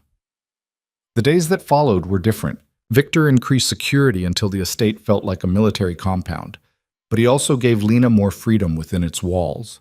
The studio became her sanctuary, hours spent painting while Natasha monitored her vitals, and Katya visited with gossip and surprisingly good advice about navigating Bratva social circles. "You embarrassed Malik Bashir at Charity Gala last month," Katya said one afternoon, watching Lena work on a portrait. "You remember?" Lena paused mid-brushstroke. She did remember. Some oligarch had made a crude comment about American girls, and she'd responded in halting Russian with an insult Olga had taught her. The man's face had gone purple with rage before Victor stepped in. "That was Bashir?" "His cousin. Close enough." Katya lit a cigarette by the open window. "In our world, insult to family is insult to all. You humiliate him publicly, he must respond. Hence," she gestured vaguely at the repaired wall where bullets had torn through, "attack. So this is my fault? No. It's fault of men who think violence solves everything." Katya blew smoke into cold air. "But you must understand, as Victor's wife, your words carry his power. When you speak, people hear him.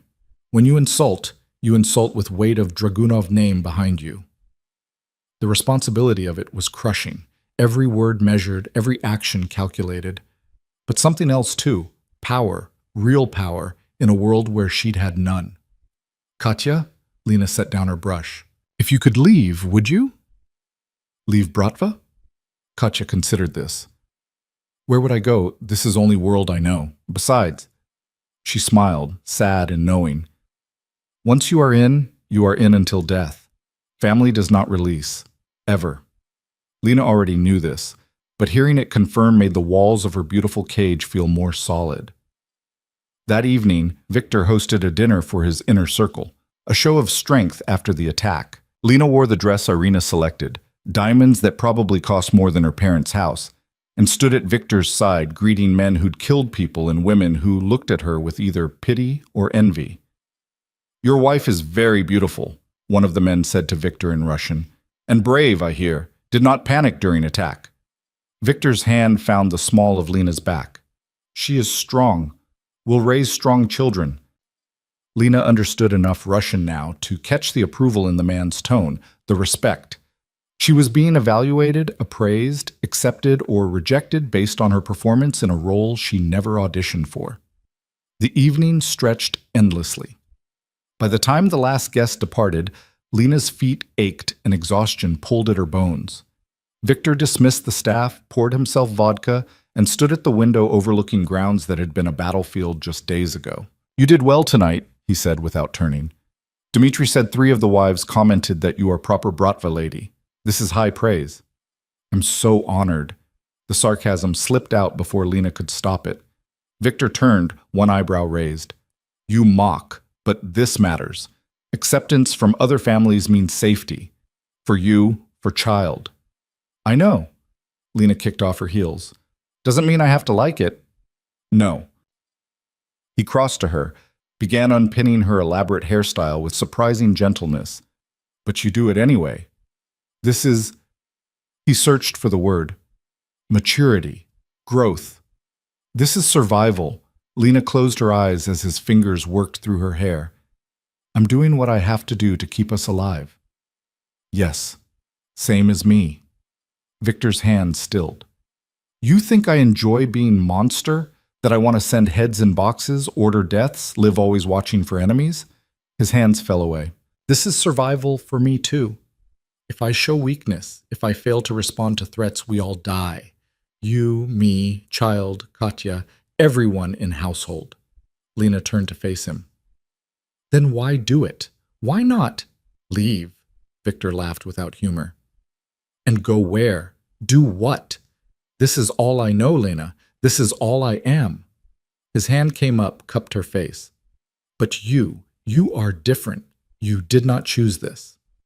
So I try to make Cage as comfortable as possible. Give you studio, give you freedom within walls, give you... He stopped. Partnership, maybe, if you want it.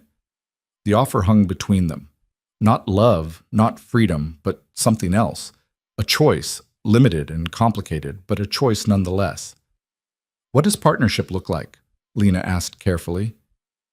You stop seeing yourself as prisoner. Start seeing yourself as partner in empire I build. You have input in decisions that affect household, affect our children. You attend functions not as decoration but as representative with real power. He hesitated. You trust me to keep you safe, and I trust you to stand beside me. That's a lot of trust for a man who bought me. Yes, Victor's thumb traced her cheekbone. But 3 months ago you would have run if given chance. Now, his eyes searched hers. Now you fight to protect what is ours. This tells me you are no longer looking for escape. You are looking for purpose, Lena finished quietly. Something that makes this bearable. Then let me give you purpose. Victor's hand dropped to her stomach. Not just as mother, as my partner, my equal in ways that matter. Lena wanted to say no, wanted to tell him that partnership required consent from the beginning, that you couldn't force someone into marriage and then offer equality like it erased the violation. But she was 4 months pregnant with nowhere to run, no allies outside these walls, no future that didn't involve Viktor Dragunov in some capacity. And the alternative to partnership was remaining powerless, reactive, forever at the mercy of his decisions. Okay, she heard herself say. Partnership. But that means you actually listen when I talk. Actually consider my opinions, not just pretend to care while making all decisions myself? Victor almost smiled. I am not that man. When I commit to something, I commit fully. He pulled her close, rested his forehead against hers. You want partnership? You have it. But this goes both ways, Lena. I trust you with real power. You use it wisely. You speak for me in public. You speak with my interests at heart. Agreed? It was a cage gilded with agency. A leash long enough to feel like freedom. But maybe that was the best she could hope for in a world where leaving meant death and staying meant learning to thrive in captivity. Agreed, Lena whispered. Victor kissed her then. Not the clinical kisses of obligation, but something deeper, more genuine. And Lena kissed back, her hands finding his hair, pulling him closer, because partnership required participation, and maybe, just maybe, she could learn to want the life she couldn't escape. The baby kicked for the first time that night as they lay tangled together, a flutter so faint Lena almost missed it. But Victor felt it too, his hand pressed against her stomach, and his expression transformed into something wondering and afraid and utterly human. Our child, he said softly. Really ours now. And Lena, looking at his face in the darkness, realized that somewhere in the past 4 months of captivity and coercion and calculated survival, she'd stopped thinking of the baby as just Victor's heir or her burden. It had become theirs. And that changed absolutely everything. The pregnancy transformed Victor in ways Lena hadn't anticipated. The man who'd orchestrated her kidnapping became obsessive about her health, her comfort, her safety in a manner that went beyond protecting an investment. He interviewed 3 additional obstetricians before selecting Dr. Petrov, a soft-spoken woman from St. Petersburg who delivered half the Bratva babies in Eastern Europe. He had the nursery designed and redesigned 4 times, finally settling on soft greens and creams after Lena mentioned she wanted something gender-neutral and calming. You are creating palace for infant who cannot even see colors yet, Katya observed one afternoon, watching workers install custom shelving. This is not practical, brother. Our child deserves best. Victor examined the craftsmanship on a handmade crib that probably cost more than a car. Everything perfect, everything safe. Lena stood in the doorway of what would become their baby's room, one hand on her swollen belly, 7 months now, the weight of it changing how she moved, how she breathed, how she existed in the world. The kicks had grown stronger, insistent, a constant reminder that something entirely separate from her was growing inside, preparing to enter a world of armed guards and locked gates, and a father who sent severed heads as diplomatic messages. Victor. She waited until he looked at her. We need to talk about what happens after. After birth? He frowned. We hire best nanny, of course. Night nurse for first month so you can sleep. Dr. Petrov recommends woman named Anya who... No, I mean what happens to us, to this... Lena gestured between them. Partnership, you promised. Victor's expression shuddered slightly. He dismissed the workers with a gesture, waited until they'd gone before crossing to her. You doubt my word? I doubt that a baby crying at 3 a.m. and dirty diapers and all the reality of actual parenthood is going to fit into your controlled world as neatly as you think. Lena held her ground. You've been good these past months. Attentive, careful with me. But that's because I'm pregnant with your heir. What happens when I'm not pregnant anymore? When I'm just what? My wife? Mother of my child? Victor's hand found her face, tilted it up. You think this care is temporary? That I become monster again once baby is born? I think you're a man used to getting what he wants, and right now what you want is a healthy heir. Lena pulled back slightly. I need to know what happens when that's no longer your primary motivation. The hurt that flickered across Victor's face was genuine enough to make her chest ache. He turned away, moved to the window overlooking grounds where snow was beginning to fall, early for the season. When he spoke, his voice was carefully controlled. I told you months ago, when I commit fully. You think pregnancy is the only thing that changed how I see you? He didn't look back.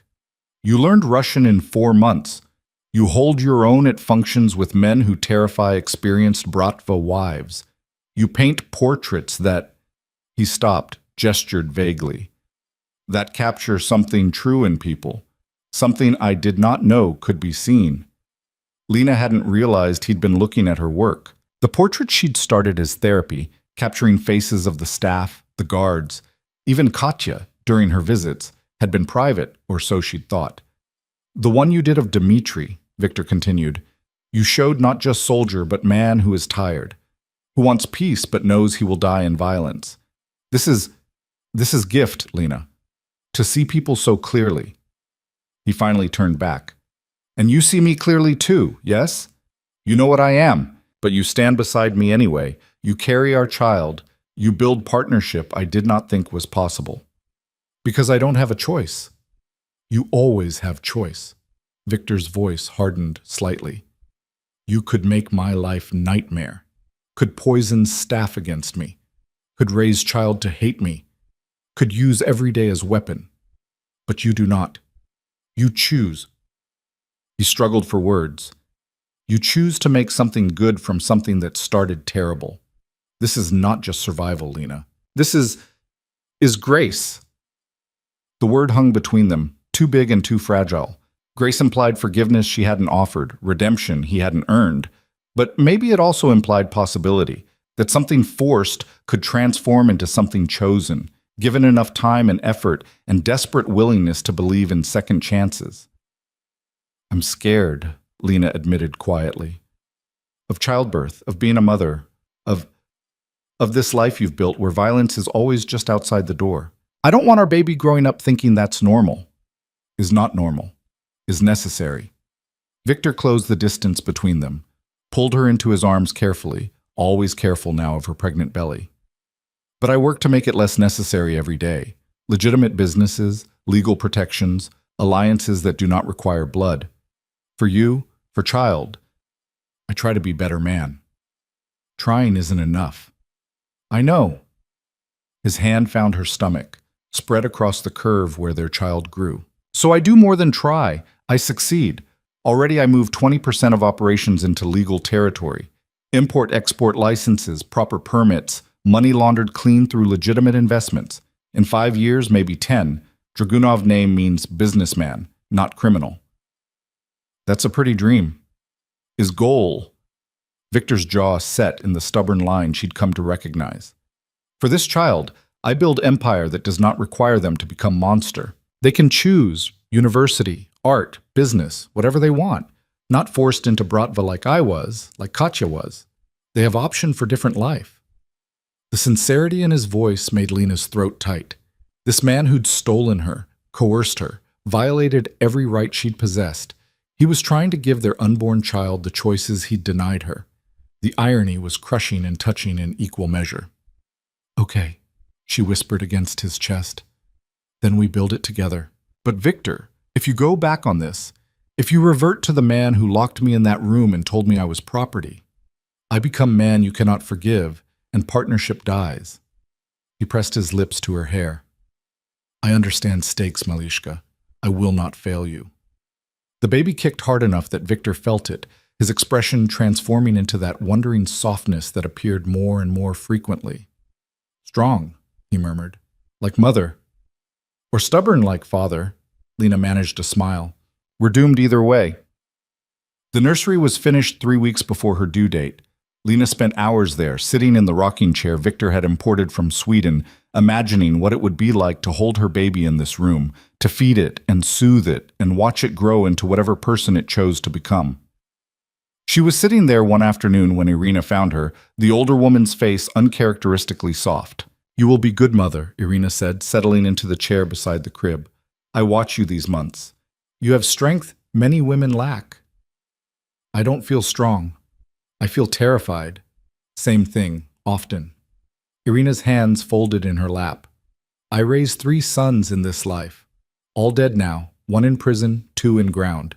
This is cost of Bratva. But you?" She met Lena's eyes.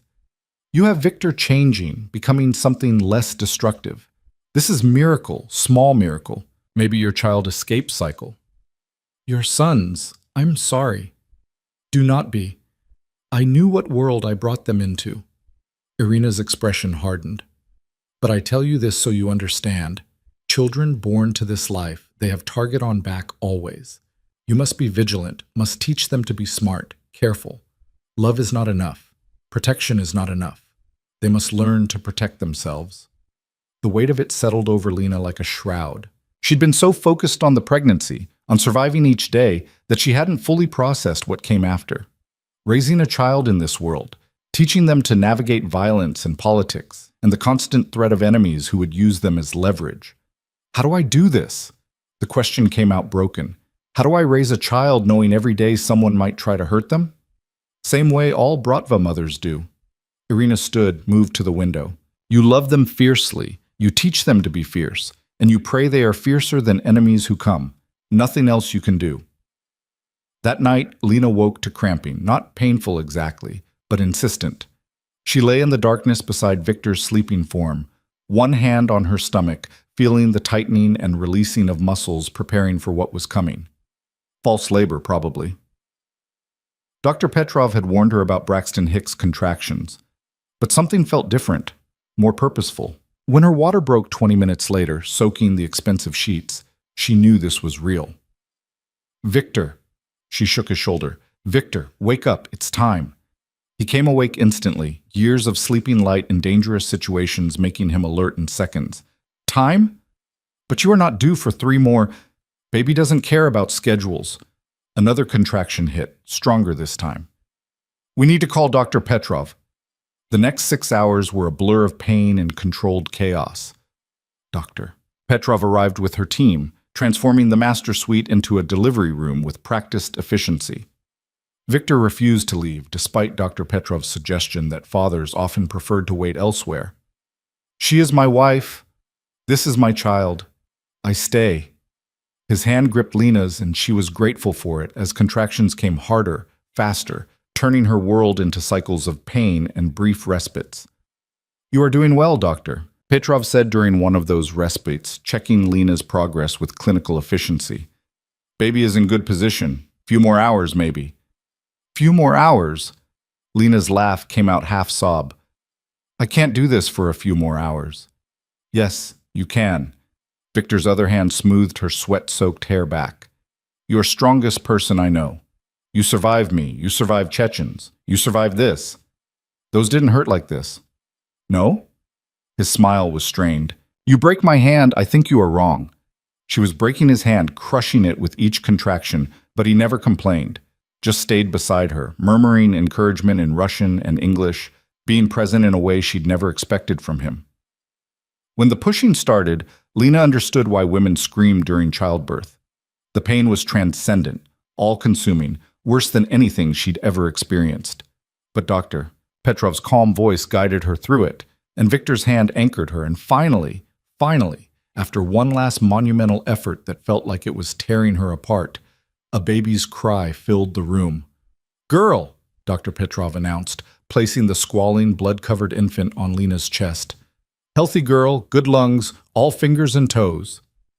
Lena stared down at the tiny face, scrunched and red and furious at being expelled into the cold world. Her daughter. She'd made another human being, grown it inside her body, brought it into existence through sheer biological determination. The magnitude of it was overwhelming. She is perfect, Victor's voice cracked.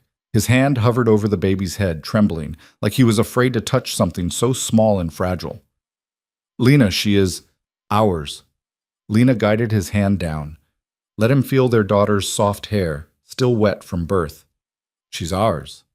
The baby, they hadn't even chosen a name yet, too superstitious to decide before she was safely born, wrapped one tiny fist around Victor's finger, and Lena watched her husband's face transform completely.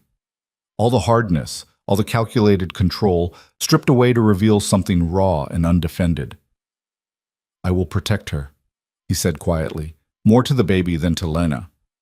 From everything, from everyone. Nothing will hurt you, Malishka, I promise. Dr. Petrov cleared her throat gently. We must finish delivery, clean mother and baby. Father can stay, but please move to chair. The aftermath of birth was messy and uncomfortable, and nothing like movies suggested. But holding her daughter, clean now, wrapped in soft blankets, made everything else fade to background noise. The baby nursed with surprising determination, her tiny mouth working instinctively, and Lena felt the final walls around her heart crumble. This was why she'd stayed, why she'd stopped fighting. Not for Victor, not for partnership, not even for survival. For this. For the small, perfect life depending on her for everything. "What do we call her?"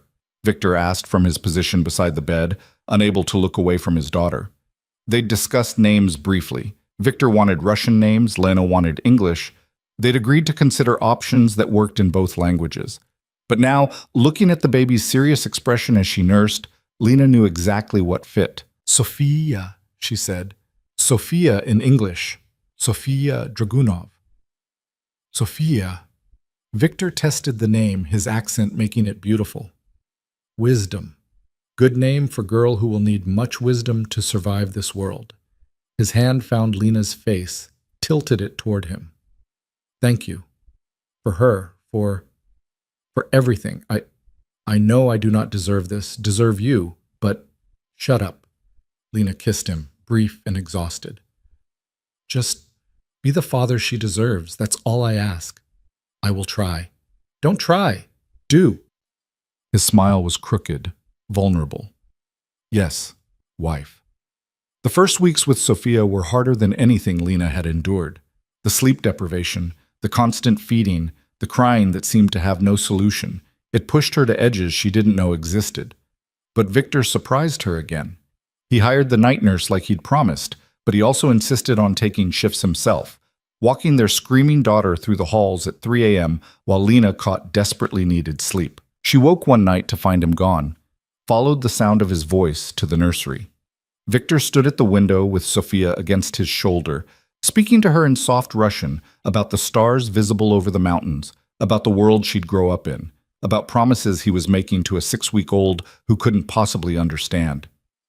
"I make this place safe for you," he murmured. "Clean money, legitimate power, so you do not have to choose between being good person and being strong. You can be both, Malishka. I build this for you." Lena's throat tightened. She slipped back to bed before he noticed her, but the image stayed with her, this dangerous man gentled completely by the small life in his arms. When Sofia was 2 months old, Victor called Lena to his office. She found him at his desk, documents spread before him, his expression serious. "I need to show you something." He gestured to the chair across from him. "Partnership means transparency, yes? So I show you what I am doing." The documents detailed the systematic transformation of his empire. Shell companies being dissolved, legitimate businesses being established, blood money being cleaned through increasingly legal channels, import licenses, manufacturing permits, real estate investments, all of it documented, tracked, audited. "I move 40% now," Victor said, watching her review the papers. "In 2 years, maybe 60%. 5 years, perhaps 80. Never 100, some things cannot be made legal. But enough that Sofia inherits business empire, not criminal organization. This is..." Lena struggled to process the scale of it. "This is what you meant, about building something different. Yes, for her, for you." His hand covered hers. "I promise to be better man. This is how I do it." But transformation came with cost. 3 months after Sofia's birth, Victor's second in command, a man named Yuri, who'd been with him for 15 years, attempted a coup. He'd seen Victor's pivot toward legitimacy as weakness, convinced others in the organization that the birth of Victor's daughter had made him soft. The confrontation happened in Victor's office while Lena nursed Sofia in their suite upstairs. She heard the gunshot, a single, sharp crack that made her heart stop. Dmitri appeared in her doorway seconds later. "Stay here, locked door. Do not open for anyone except Mr. Dragunov." "What happened? Is Victor..." "Handled." Dmitri's expression was grim. "But you stay locked until he comes. Understand?" She waited in terror, Sofia oblivious in her arms for what felt like hours but was probably only 30 minutes. When the door finally opened, Victor stood there with blood on his shirt, not his from the way he moved, and exhaustion carved into every line of his face. "Yuri is dead," he said flatly, along with 3 men who sided with him. Dmitri is cleaning up. He crossed to her, looked down at Sophia sleeping peacefully. She did not hear. I don't think so. Lena's voice shook. Victor, what? Yuri thought I was weak. Thought fatherhood made me unable to do what is necessary. Victor's smile was cold, completely unlike the soft expression he wore with Sophia. I showed him he was wrong, showed them all. Message is clear now. I become legitimate for my daughter, but I am still dangerous to enemies. The duality of him was jarring. This man who walked screaming babies at 3 a.m. and also put bullets in men who challenged him. But Lena was beginning to understand that both versions were real, both necessary in the world they inhabited. What about the others? She asked. The ones who didn't side with Yuri. They watch me kill traitor and remember why they follow me in first place. Victor pulled off his blood-stained shirt, moved to wash his hands with methodical precision. Legitimate business does not mean I am weak. Just means I am strategic. They understand this now. Over the following months, Lena watched Victor execute his plan with the same ruthless efficiency he applied to everything. Meetings with lawyers, accountants, government officials who could be bought or convinced. The estate became a hub of activity as Victor systematically dismantled the criminal aspects of his empire and rebuilt them as legitimate enterprise. But legitimacy was slow, and old enemies didn't care about Victor's transformation. When Sophia was 6 months old, credible threats came from 3 different organizations testing whether new Father Victor was vulnerable. Each threat was answered with overwhelming force, not by Victor himself anymore, but by the security apparatus he'd built. Dmitri and his team handled problems before they reached the estate, before they got close to Sophia. This is what I mean about vigilance, Victor said one evening, showing Lena the security reports. Threats never stop. We just become better at anticipating them. Lena held Sophia closer, watching her daughter play with her own feet, completely unaware of the violence conducted in her name. How long until they stop seeing her as a target? Maybe never. Maybe when she is grown, when she proves she is not weakness but strength. Victor's hand found Sophia's head, smoothed down her dark hair. But by then, she will know how to protect herself. We will teach her. She's 6 months old. Yes. And in 17 years, she is adult woman in dangerous world. We start preparing now. The absoluteness of it should have terrified Lena. Instead, she found herself nodding, because Victor was right. In their world, preparation was survival. And she wanted Sophia to survive more than she wanted to pretend they lived in a safe, normal existence. That night, after Sophia was asleep in her crib, after the security reports were filed and the household settled into quiet, Lena found Victor in their bedroom staring at the ceiling. What are you thinking? She asked, climbing in beside him. That I am afraid. His voice was barely audible. Of failing. Of not being fast enough, smart enough, strong enough to keep you both safe. Of Sophia, growing up and hating me for the life I gave her. Lena rolled onto her side, studied his profile in the darkness. She won't hate you. Not if you keep showing up for her the way you have been. I try, but what if trying is not enough? What if... He stopped, swallowed hard. What if I am too broken to be good father? Then you'd already be failing, and you're not. Lena placed her hand on his chest, felt his heart beating steady beneath her palm. You're changing your entire empire for her. You walk her at 3 a.m. and sing Russian lullabies. You made Dmitri install 17 security cameras just in the nursery. That's not a broken father, Victor. That's a father who cares so much it's making you crazy. His hand covered hers. I never thought I would care like this. After Svetlana, I thought I had become too cold for this kind of love. But Sophia, his voice roughened, and you, both of you made me feel things I thought were dead. Good things? Terrifying things. He turned his head to look at her. Because now I have everything to lose. Before, I had empire.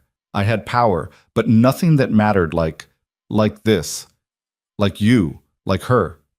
And enemies know this. They see father, husband, they see weakness. Or they see man with something worth fighting for. Lena moved closer.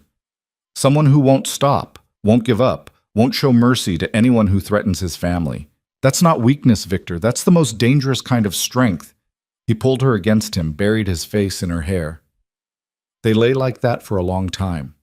two people who'd started as captor and captive, who'd become partners through necessity and choice, who were now bound together by the small life sleeping in the next room. "I love you," Victor said into the darkness. "I know I have no right. I know I took everything from you, but I love you." And Sophia, more than empire, more than power, more than anything. Lena's breath caught. She'd known for months that something had shifted between them, that the partnership had transformed into something deeper. But hearing him say it, admitting it, made it real in a way she hadn't prepared for. "I don't know if I love you," she said honestly. "I don't know if what I feel is love or just survival instinct and shared parenthood and the weird intimacy of building a life together. But Victor," she pulled back enough to see his face, "I choose you. Every day I choose this. Choose us. Choose to believe you're becoming the man I can love. That has to count for something." His eyes searched hers. "It counts for everything." He kissed her then, and for the first time since their wedding night, Lena kissed back with full participation, full presence.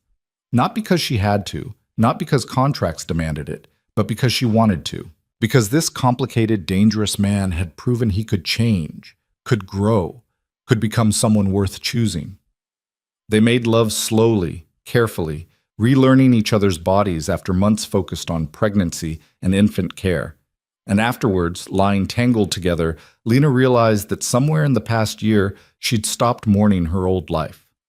Stopped grieving the future she'd lost, because this strange, violent, tender life they'd built had become hers in a way that college and art galleries never could have been. She'd been forced into it, yes, but she'd claimed it, shaped it, made it something worth staying for. Sophia's cry from the nursery broke the moment. Victor started to rise, but Lena stopped him. "My turn," she said. "You took the last 3. She found her daughter awake and fussing, not quite crying, but working up to it. Lena lifted her from the crib, settled into the rocking chair, and began to nurse. Sophia latched on immediately, her small hands kneading Lena's skin, her dark eyes, Victor's eyes, staring up with that intense focus babies sometimes had. "Your father's an idiot," Lena murmured. "He thinks he doesn't deserve us, thinks he's too broken. But you and I know better, don't we?" She smoothed Sophia's dark hair.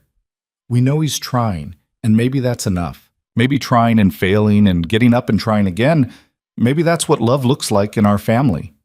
Sophia didn't answer, of course, just nursed and stared and eventually drifted back to sleep in Lena's arms. But sitting there in the darkness, in the nursery Victor had built, in the estate that had been her prison and was slowly becoming her home, Lena felt something settle in her chest. Not quite happiness, not complete forgiveness for everything that had brought her here, but peace, maybe. Purpose. The beginning of something that looked almost like love. And for now, in this dangerous, beautiful life, that would have to be enough. Sophia turned 3 on a crisp March morning, and Lena woke to find their daughter already awake, bouncing on Victor's chest with the kind of relentless energy only toddlers possessed. "Mama, Papa says we have party, with cake and everything." Sophia's Russian was flawless, her English accented but clear. She switched between languages with the ease of children raised bilingual, sometimes mid-sentence. "Everything, huh?" Lena stretched, watched Victor's face, softer now than it had been 4 years ago. The harsh lines around his eyes replaced by crow's feet from actual smiling. "What does everything include?" "Ponies," Victor said solemnly. "And bouncy castle, and apparently 17 cousins I did not know existed until Katya made guest list." 18, Katya's voice called from the doorway. She swept in without knocking, as had become her habit. "Dimitri's daughter is finally old enough to attend.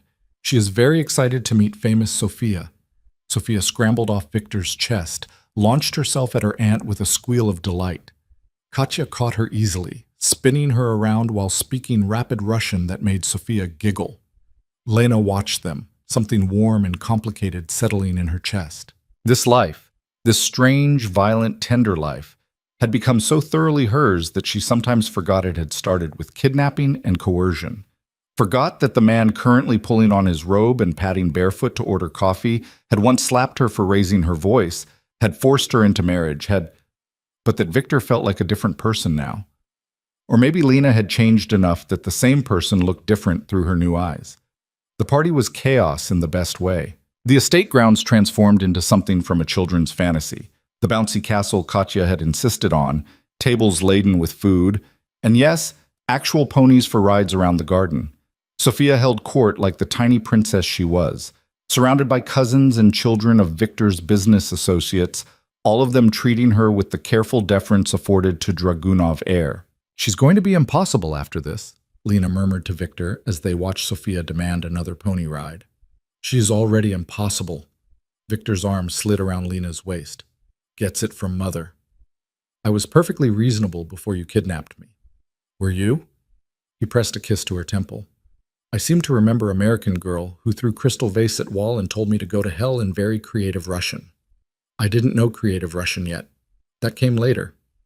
"Yes. When you called Bashir's cousin anatomically improbable things at Charity Gala." Victor's smile was genuine, proud. Whole room went silent. "I thought I would have to kill half of them." "But you didn't." "No. Because you established yourself as woman who does not accept disrespect. After that, they treat you with fear and admiration. Better than just fear." Lena leaned into him, watched Sophia shriek with laughter as her pony trotted in circles. "Do you ever regret it, how we started?" Victor was quiet for a long moment. "I regret that I hurt you, that I gave you no choice, but regret that we are here now, with her?" He nodded toward Sophia. "No. I am selfish enough to be grateful for circumstances that brought you to me, even knowing what it cost you. Honest, at least. Always, with you." His hand tightened on her hip. "You want different answer? Prettier lie?" "No?" Lena turned to face him fully. "I want the truth. Even when it's ugly." "Then truth is, I would do it again. Knowing everything, all the pain I caused, I would still bring you here. Because alternative is world where Sophia does not exist, where you and I do not exist, and I cannot—" He stopped, jaw working. "I cannot imagine that world anymore. Is too empty." Before Lena could respond, Sophia came running over, her face flushed with excitement. "Papa, Mama, come see! Dimitri's daughter knows how to cartwheel." They let themselves be dragged toward the demonstration, and Lena filed away Victor's admission for later examination. Because he was right, she couldn't imagine that other world either anymore. The one where she'd finished her gallery exhibition, gone home to her shabby apartment, continued her ordinary life. That Lena felt like a stranger now, someone who'd never been tested, never been broken and rebuilt, never discovered she had the capacity to adapt to things that should have destroyed her. The party wound down as the sun began to set. Children were collected by tired parents, the ponies loaded back into their trailer, the bouncy castle deflated and removed. Sophia crashed hard, asleep before they even got her upstairs, chocolate smeared on her face, and her new favorite stuffed animal clutched in small fists. "She had good birthday," Victor said, watching Lena clean Sophia's face with gentle swipes. "She had perfect birthday." Lena tucked the blanket around their daughter. "You're good at this. The father thing." "I try." Victor's hand found Sophia's hair, smoothed it back from her forehead. "Every day I try." They retreated to their own suite, both exhausted in the pleasant way that came from successful celebrations. Lena was brushing out her hair when Victor's phone rang, the specific ringtone that meant business, serious business. His face went carefully blank as he listened. "When?" A pause. "How many?" Another pause, longer. "I see. Yes. Send coordinates to Dimitri. I will be there in 20 minutes. He ended the call, and Lena saw the transformation happen in real time, family man Victor receding, crime lord Victor emerging like a shadow beneath skin. What happened? Shipment intercepted. Not by police, by Konstantin Volkov's people. Victor was already moving, pulling clothes from the closet with economical movements. He takes my cargo and 3 of my men. This is declaration of war. Lena's stomach dropped. Konstantin Volkov was a name she'd learned to recognize over the past 4 years. Ukrainian crime boss, ruthless even by Bratva standards, and someone Victor had been carefully avoiding direct conflict with, while executing his legitimacy plan. Can you negotiate? Negotiate? Victor's laugh was harsh. Volkov does not negotiate. He tests, he pushes. He sees if I am weak enough to accept theft without response. If I do nothing, I lose respect. Lose respect, lose control. Lose control. He didn't finish, but they both knew what happened to weak men in this world. Then what do? I respond. Victor strapped on his shoulder holster, checked his weapon with practiced efficiency. Overwhelming force, clear message. He takes 3 of my men, I take 6 of his. He steals 1 shipment, I destroy his primary warehouse. Escalation until he understands the cost of challenging me. And if he escalates back? Victor met her eyes, and for a moment she saw the fear beneath his controlled exterior. Then we prepare for war, and you and Sophia stay here, protected, while I handle it. Victor, no. He crossed to her, gripped her shoulders. This is not negotiable. You are kept safe, always, no matter what happens. He kissed her, hard, possessive, tasting like goodbye even though he was only leaving for a few hours. Then he was gone, and Lena was alone with the sound of cars starting in the courtyard and the knowledge that the piece they'd built was fragile as glass. She checked on Sophia 3 times that night, unable to sleep, unable to do anything but wait and imagine worst-case scenarios. When Victor finally returned at 4 in the morning, blood on his clothes and exhaustion carved into his face, Lena was waiting in their sitting room. Is it done? For now. Victor stripped off his shirt, revealed bruises forming across his ribs. Warehouse destroyed, 7 of his men dead. My men recovered. Message delivered. You're hurt. Is nothing. Volkov's enforcer got lucky shot. Victor moved to the bathroom, turned on the shower. But he is dead now, so his luck runs out. Lena followed him, watched him strip and step under the water, washing away blood and violence with the same methodical precision he applied to everything. She should have been horrified, should have been reminded of exactly who she'd married, what world she'd brought Sophia into. Instead, she found herself stepping into the shower with him, helping wash the blood from his back, her hands gentle on his bruises. You don't have to, Victor started. Shut up. Lena worked shampoo through his hair. This is what partnership means. You go handle the violence. I help you come back from it. This is not life you chose. Nothing about this life was what I chose.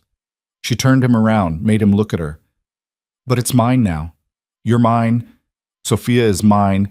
This whole complicated nightmare is mine. So yes, I choose to help you wash blood off after you commit murder. Because the alternative is pretending the violence doesn't exist.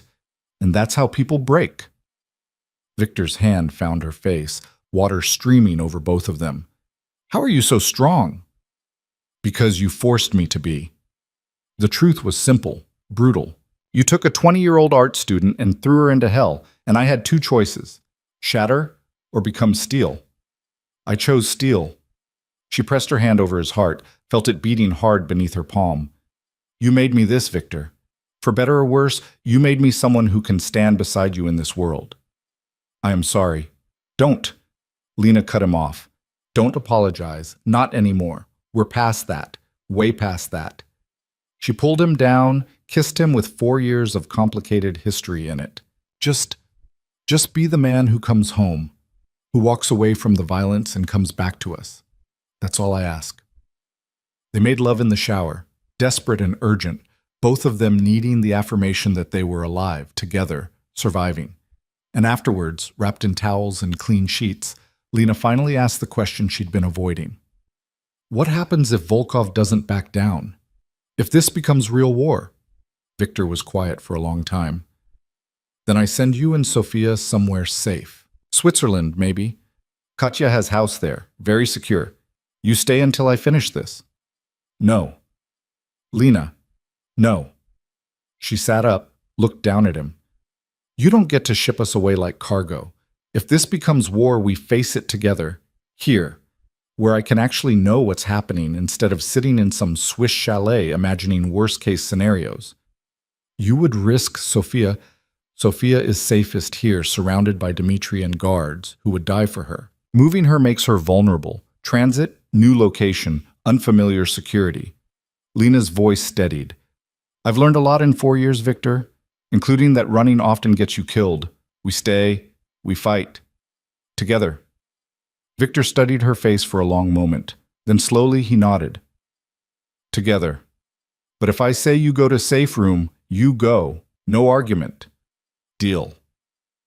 Over the following weeks, Volkov's response came in careful increments. Not war exactly, but not peace either. Shipments went missing.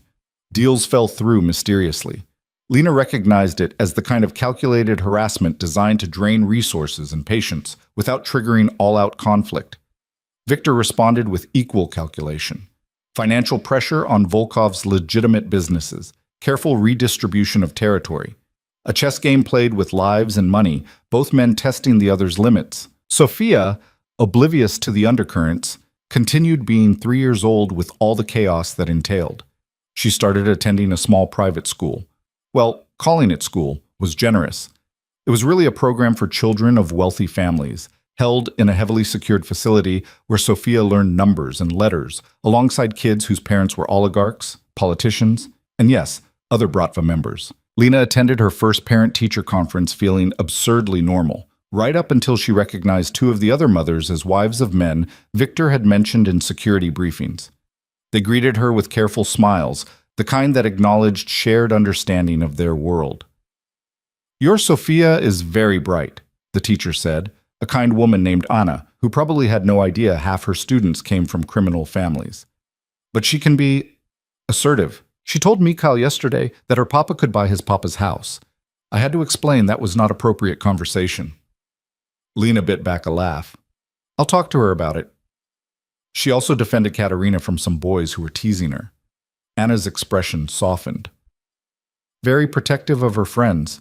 She said her mama taught her to punch noses if people don't listen to words. Lena paused. She had said something like that during a discussion about self-defense. "I'll clarify about when physical defense is appropriate." Driving home, Sophia chattering about her day from the back seat, Lena caught Dmitri's eye in the rearview mirror. The head of security's mouth twitched. "Something funny?" "Mikhail's father is arms dealer who insults everyone." Dmitri's English had improved considerably over 4 years. "Boy probably deserved to hear truth, and Katerina's mother will be grateful for protection. Her husband is..." He paused diplomatically. "Not kind man." So Sophia is already navigating Bratva politics at 3. Is in her blood. Dmitri's expression grew serious. She will need these skills. Better she learn young, when stakes are low. That night, Victor came home early for once, and Lena was struck by how different he looked from the man who'd kidnapped her. Gray threaded through his dark hair now, and lines around his eyes spoke to years of stress and decision-making. But he moved with the same controlled grace, and when Sophia launched herself at him with a shriek of "Papa!" his face transformed with genuine joy. "How is my fierce girl?" He lifted her easily, even as she grew taller and heavier. "I punched Mikhail," Sophia announced proudly. "But just shoulder, not nose, like Mama said. Teacher said I must use words first." Victor's eyes found Lena's over Sophia's head, amused and questioning. "We're having a discussion about proportional response," Lena said. "Ah, important lesson." Victor set Sophia down. "Go wash hands for dinner. Mama and I need to talk." Once Sophia had run off, Victor pulled Lena close. "She punched someone. Mikhail Fedorov was being a little shit, apparently." Sophia defended a friend. Lena leaned into him. "I'm raising a tiny violent person." "You are raising strong person who protects those weaker. This is a good thing." Victor kissed the top of her head. "In our world, this is survival." "I know. I just..." Lena stopped, tried to articulate the complicated feeling. "I want her to be good. Not just strong, not just smart. Good, kind. The kind of person who uses violence only when absolutely necessary, not as first option." "Then we teach her this." Victor's hand found her face, tilted it up. "We show her that strength without mercy is cruelty, but mercy without strength is weakness. Balance. Like you. I'm not balanced. I'm barely holding it together most days." "You are strongest person I know." Victor's voice was fierce. "You survive me. Survive Chechens, survive this life, and you do it with grace and humanity intact. If Sophia becomes half the person you are, she will be extraordinary. The compliment settled warm in Lena's chest. Before she could respond, her phone buzzed, an international number she didn't recognize. She almost didn't answer, but something made her pick up. Lena? The voice was familiar and impossible. Lena, it's Mom. The floor tilted. Lena gripped the phone tighter, her eyes finding Victor's. Mom? She hadn't heard her mother's voice in 4 years. The supervised calls had stopped after Sophia's birth, Victor deeming them too risky. How are you? I know I'm not supposed to call. I know the rules Victor laid out. But honey, I'm sick. Her mother's voice cracked. Cancer, stage 3. The doctors say I have maybe a year, and I need to see you, to meet my granddaughter before... Where are you? Lena's voice came out strange, distant. Still in Arizona. I can come there wherever you are. Victor's people can arrange it, right? Please, Lena. I know I wasn't there for you. I know I failed you after the divorce, but please don't let me die without meeting her. Lena ended the call with shaking hands. Victor was already on his phone, speaking rapid Russian to someone. When he finished, his expression was grim. Is true. She has pancreatic cancer. Diagnosis confirmed 3 weeks ago. You already knew. I monitor her, always, for safety reasons. Victor's jaw was tight. I was waiting to see if she would reach out before I told you. And if she hadn't, you would have just, what, let me find out after she died? I would have told you in time to say goodbye. Victor closed the distance between them. But bringing her here is risk. She could be followed, could be compromised, could... She's dying. Lena's voice broke. She's my mother, and she's dying, and you're talking about security protocols. Because security keeps you alive. Victor's control cracked slightly. You think I want to be man who keeps dying mother from daughter?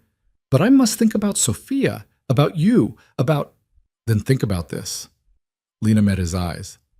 I have spent 4 years in your world, playing by your rules, becoming the person you needed. I have never asked you for anything that wasn't about survival or Sophia, but I'm asking now, Victor, please, let me see my mother before she dies. The silence stretched between them. Finally, Victor exhaled slowly. 3 days. She comes here, secured location, full security detail. Dimitri's team will escort her from the moment she leaves Arizona. She stays in guest house, not main estate. Visits supervised. And if I see any indication of threat, any suggestion she is being used, she goes home immediately. I understand. Lena's throat was tight. Thank you. Her mother arrived 5 days later, thinner than Lena remembered, her skin carrying the gray tint of serious illness. They stood in the guest house living room, staring at each other across years of silence and betrayal, and Lena didn't know whether to hug her or scream at her. You look good, her mother said finally. Healthy. Happy, even. I'm alive. Lena's voice came out flat, which is more than I could say with certainty 4 years ago. Lena, I'm so sorry. Your father told me what he'd done, and I tried to... She stopped, seemed to deflate. I tried to do nothing. I was so angry at him, so hurt by the divorce, that I told myself it wasn't my problem, that you were an adult and could handle yourself. I failed you. Yes, you did. The truth was brutal but necessary. You let your ex-husband sell your daughter to pay gambling debts, and you did nothing. Her mother's face crumpled. I know, and I've lived with that every day. I wanted to call, wanted to reach out, but Victor's people made it very clear that any contact would put you in danger, that I needed to stay away, and Tears spilled over. I was relieved. I was so goddamn relieved to have an excuse not to face what I'd allowed to happen. Lena stood there, feeling nothing and everything. This woman had given her life, raised her, then abandoned her when it mattered most. The anger was old and deep, but so was the grief. There's someone you need to meet, Lena said finally. Sophia was playing in the garden under Dimitri's watchful eye, her dark hair catching sunlight as she chased butterflies with the focused intensity she applied to everything. She looked up when Lena and her mother approached, her expression curious but not afraid. Sophia, this is your grandmother, Lena said in English. My mother. Sophia studied the stranger with Victor's assessing gaze. Then, in careful English, You are sick. Mama said you're sick. Yes, sweetheart. I am. Lena's mother knelt carefully, bringing herself to Sophia's level. But I wanted to meet you very much. You're beautiful. I know. Sophia's honesty was brutal. Papa says I look like Mama. Mama is most beautiful woman. Despite everything, Lena's mother laughed. Your papa is very smart. And right. Over the next 3 days, Lena watched her mother and daughter form a tentative bond. Sophia, who'd never known grandparents, Victor's parents were long dead, casualties of the same violent world their son inhabited, was fascinated by this new person who told stories about Lena's childhood and taught her card games. But it was during a quiet moment on the 3rd day, after Sophia had gone to bed, that Lena and her mother finally had the conversation they'd been avoiding. He loves you, her mother said, watching Victor through the window as he stood talking to Dmitri. I see it in how he looks at you, how he positions himself between you and any potential threat. This is real. It's complicated. I imagine it is. Starting with kidnapping and coercion tends to complicate things. Her mother's voice was dry. But Lena, are you happy? Really happy? Not just surviving? Lena considered this carefully. I'm content. Most days. I have Sophia. I have purpose. I have a partnership with Victor that's become something real. But happy? She paused. I don't know if I'm allowed to be happy about a life that started with violence. Why not? Her mother shifted, wincing at pain she tried to hide. You didn't choose how it started, but you chose how it continued. You could have let it break you, poison you. Instead, you built something. That's worth happiness, even if the foundation is ugly. You're very philosophical for someone who abandoned me. I'm dying. Her mother's smile was sad. Death makes you either bitter or philosophical. I chose philosophical because bitter seems exhausting. When it came time for her to leave, they stood in the courtyard while Dimitri's team loaded her bags. Sophia clung to her grandmother's legs, crying in the way 3-year-olds do when they don't understand that goodbyes can be forever. Will you come back? Sophia asked through tears. I don't think so, sweetness. Lena's mother smoothed Sophia's hair. But I'll think about you every day, and you'll remember me, won't you? I remember everything, Sophia said solemnly. Papa says I have elephant memory. Elephant memory, Lena corrected gently. And yes, you do. After Sophia was handed off to her nanny, Lena and her mother faced each other. The words that needed saying piled up between them. Apologies, recriminations, forgiveness neither of them knew how to offer. Thank you, her mother said finally, for letting me come, for letting me know you're, she gestured vaguely, as okay as anyone can be in this situation. I'm more than okay. The truth surprised Lena even as she spoke it. I'm actually building something here. Not just surviving, but building. A family, a life, a future I didn't know I wanted. Then I'll die easier, knowing that. Her mother pulled her close, held tight despite the pain it clearly caused. I love you. I failed you, but I love you. Please remember that. I will. Lena held her mother, this woman who'd given her life and then abandoned her, and found that somewhere in the past 4 years she'd learned forgiveness was possible, even when it wasn't earned. Go rest. Let the doctors help. And Mom, she pulled back, met her eyes. I forgive you, not because you deserve it, but because I need to. Her mother left in tears, surrounded by security, headed back to Arizona to live out whatever time remained. Victor found Lena standing alone in the courtyard an hour later, staring at nothing. You did good thing, he said quietly, letting her come. Did I? Or did I just need closure before she died? Both can be true. Victor's arm slid around her waist. You gave dying woman chance to meet granddaughter and ask forgiveness. This is mercy. Mercy is strength. Since when do you believe in mercy? Since you taught me. Victor turned her to face him. 4 years ago, I did not believe in second chances, in forgiveness, in anything soft. But you, his hand found her face. You forgive what cannot be forgiven. You build what should not be possible. You teach me that mercy is not weakness, but choice. Powerful choice. Lena looked up at this man who'd stolen her life and somehow given her a different one. Do you think I'll ever be able to say I love you without qualifiers? Without remembering how we started? I hope not. Victor's answer surprised her. I hope you always remember. Always hold me accountable for what I took. Because the day you forget is the day I become comfortable with being monster again. His thumb traced her lower lip. Your memory keeps me honest. Keeps me trying to be better. I need that. That's a lot of responsibility. Yes, but you are strong enough to carry it. Victor kissed her forehead. You are strong enough for anything. 6 months later, Lena's mother passed away in a hospice in Phoenix. Victor arranged for Lena to attend the funeral, though the security presence was so heavy that other mourners asked if the deceased had been someone important. Lena stood at her mother's grave with Sophia on one side and Victor on the other, and said goodbye to the last remnant of her old life. When they returned home, and Lena noticed she now thought of Victor's estate as home without qualification, things shifted again. The legitimacy project Victor had been pursuing for years finally reached a tipping point. 70% of his operations were now legal, documented, sustainable. The remaining 30% was being actively phased out, transitioned to other organizations Victor had alliances with. 2 more years, he told Lena one evening, showing her the latest reports. Maybe 3. Then Dragunov name means legitimate businessman. Sophia inherits clean empire. And the violence? The enemies like Volkov? They fade as I fade from their world. Already Volkov and I have understanding. He takes territory I abandon. I take no action against his operations. Mutually beneficial. Victor set down the reports. Is not perfect peace, but is better than war. Better than war. That seemed to be the motto of Lena's life now. Not perfect, but better than the alternatives.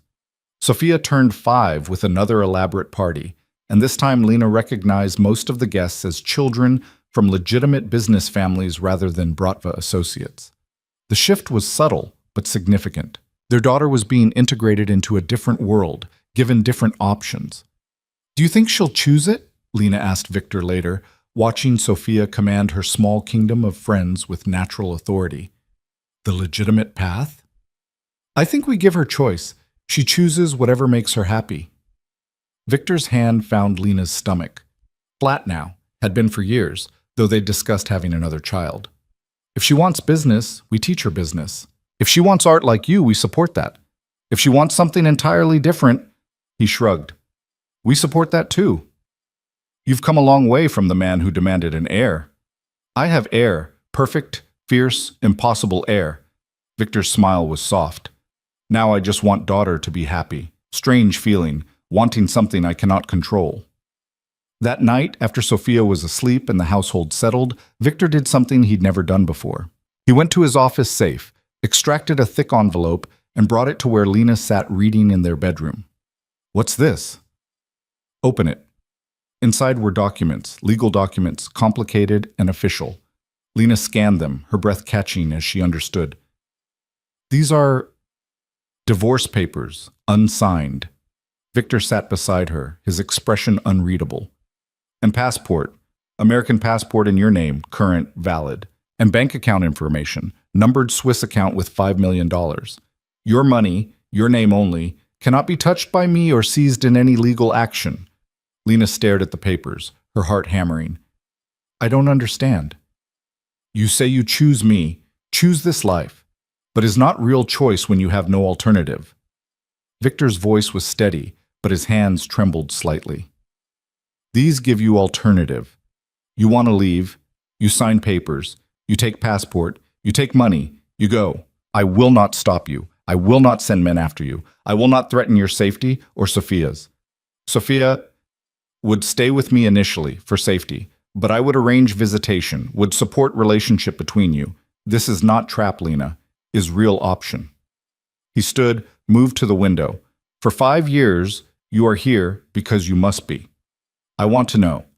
I need to know if you would stay because you choose to. The papers felt impossibly heavy in Lena's hands. Freedom, real freedom. After 5 years of captivity dressed as marriage, Victor was offering her the one thing she'd thought impossible. Why now? Her voice came out hoarse. Because I love you enough to let you go. Victor's shoulders were rigid. his voice carefully controlled. Because you deserve chance to choose your life, your future, and because he stopped, swallowed hard. Because if you stay knowing you could leave, if you choose me knowing you have other options, then I know this is real, that we are real, that I am not just keeper of very beautiful cage. Lena set the documents aside, crossed to him. Victor wouldn't look at her, his gaze fixed on the dark grounds beyond the window. She turned him around, made him meet her eyes. If I leave, you lose everything, she said quietly. Sophia, the legitimacy you've built, the partnership, everything. Yes. And you're offering this anyway. Yes. Victor's hand found her face, trembling against her skin. Because you deserve more than cage, no matter how comfortable. You deserve choice. Real choice. Lena looked at this man, this complicated, violent, tender man who'd kidnapped her and then spent 5 years trying to earn what he'd stolen. The divorce papers sat on the bed behind her, representing everything she'd wanted 5 years ago. Freedom, money, escape from the life that had been forced on her. And standing here looking at Victor, she realized she didn't want it, not because she was too broken to leave, not because she was afraid of his retaliation, but because somewhere in the past 5 years, this had stopped being his life and become hers. This estate, this world, even this man. They were hers in a way her old life had never been. You're an idiot, she said finally. Victor's expression flickered with confusion and hurt. Lena, you're an idiot, she repeated, because you think I need divorce papers to know I choose this. I've been choosing this every day for a year, maybe longer. She pulled his hand from her face, pressed it against her chest so he could feel her heartbeat. I choose to stand beside you at functions. I choose to raise Sophia in this world. I choose to wash blood off you at 4 a.m. and not ask questions. I've been choosing you, Victor. The papers don't change that. But you should have option. I have option. I've always had options. Lena's voice strengthened. I could have made myself so miserable you'd have sent me away just for peace. Could have turned Sophia against you. Could have found ways to escape even from your security. But I didn't. Because I chose this. I chose you. She pulled him down, kissed him hard. So keep your divorce papers. Keep the passport and the money if it makes you feel better. But understand, I'm not staying because I'm trapped. I'm staying because I want to. Victor's control finally shattered. He pulled her close, buried his face in her hair, and she felt his shoulders shake with something that might have been relief or grief, or both. I do not deserve you, he said against her skin. Probably not. Lena held him tighter. But you're trying to, and that's enough. They stood like that for a long time, two people bound by violence and choice, by coercion and love, by history that couldn't be erased and future that remained uncertain. When they finally moved to the bed, the divorce papers got pushed to the floor, forgotten. In the morning, Lena found them and placed them in Victor's safe herself. Not destroyed. They remained there as proof that she'd been offered freedom and chosen to stay. As evidence that whatever they'd built, however it had started, it was real now. The years that followed were not perfect. Victor's transition to legitimate business created new enemies. Competitors who didn't fight with bullets but with lawyers and regulations and corporate espionage. Sophia grew into a fierce, intelligent child who asked uncomfortable questions about her father's past and her mother's American family. And Lena herself struggled sometimes with the weight of the life she'd chosen, the violence that still existed at the edges, even as Victor worked to eliminate it. But they built something anyway. A family that looked nothing like Lena had imagined but worked in ways she'd never expected.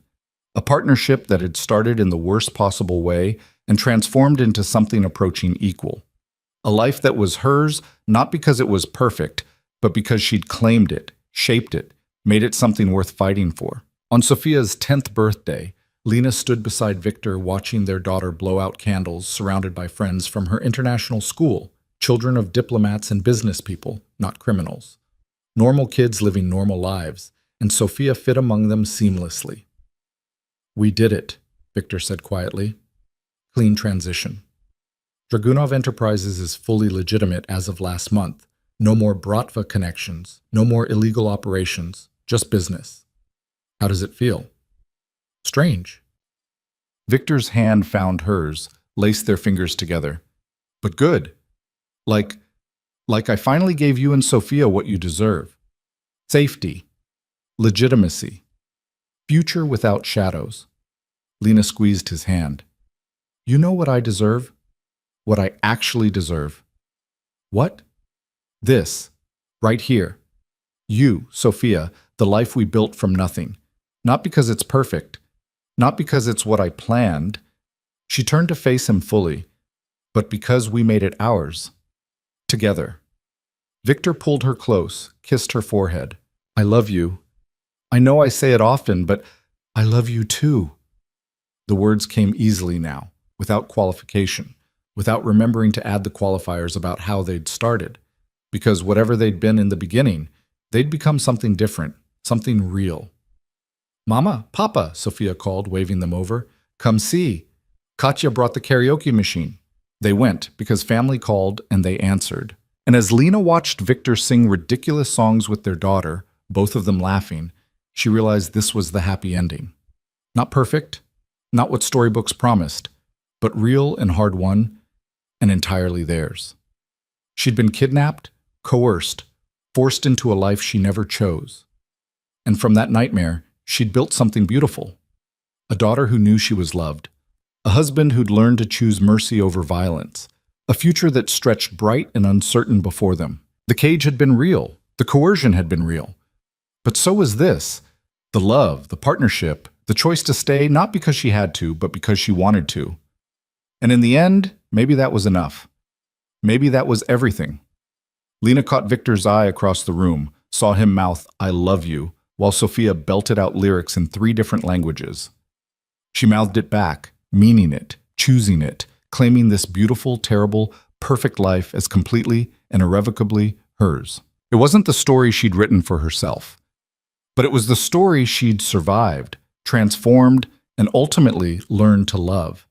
And that, Lena thought, as she joined her family in the chaos of birthday karaoke, was its own kind of freedom. The best kind. The kind you chose.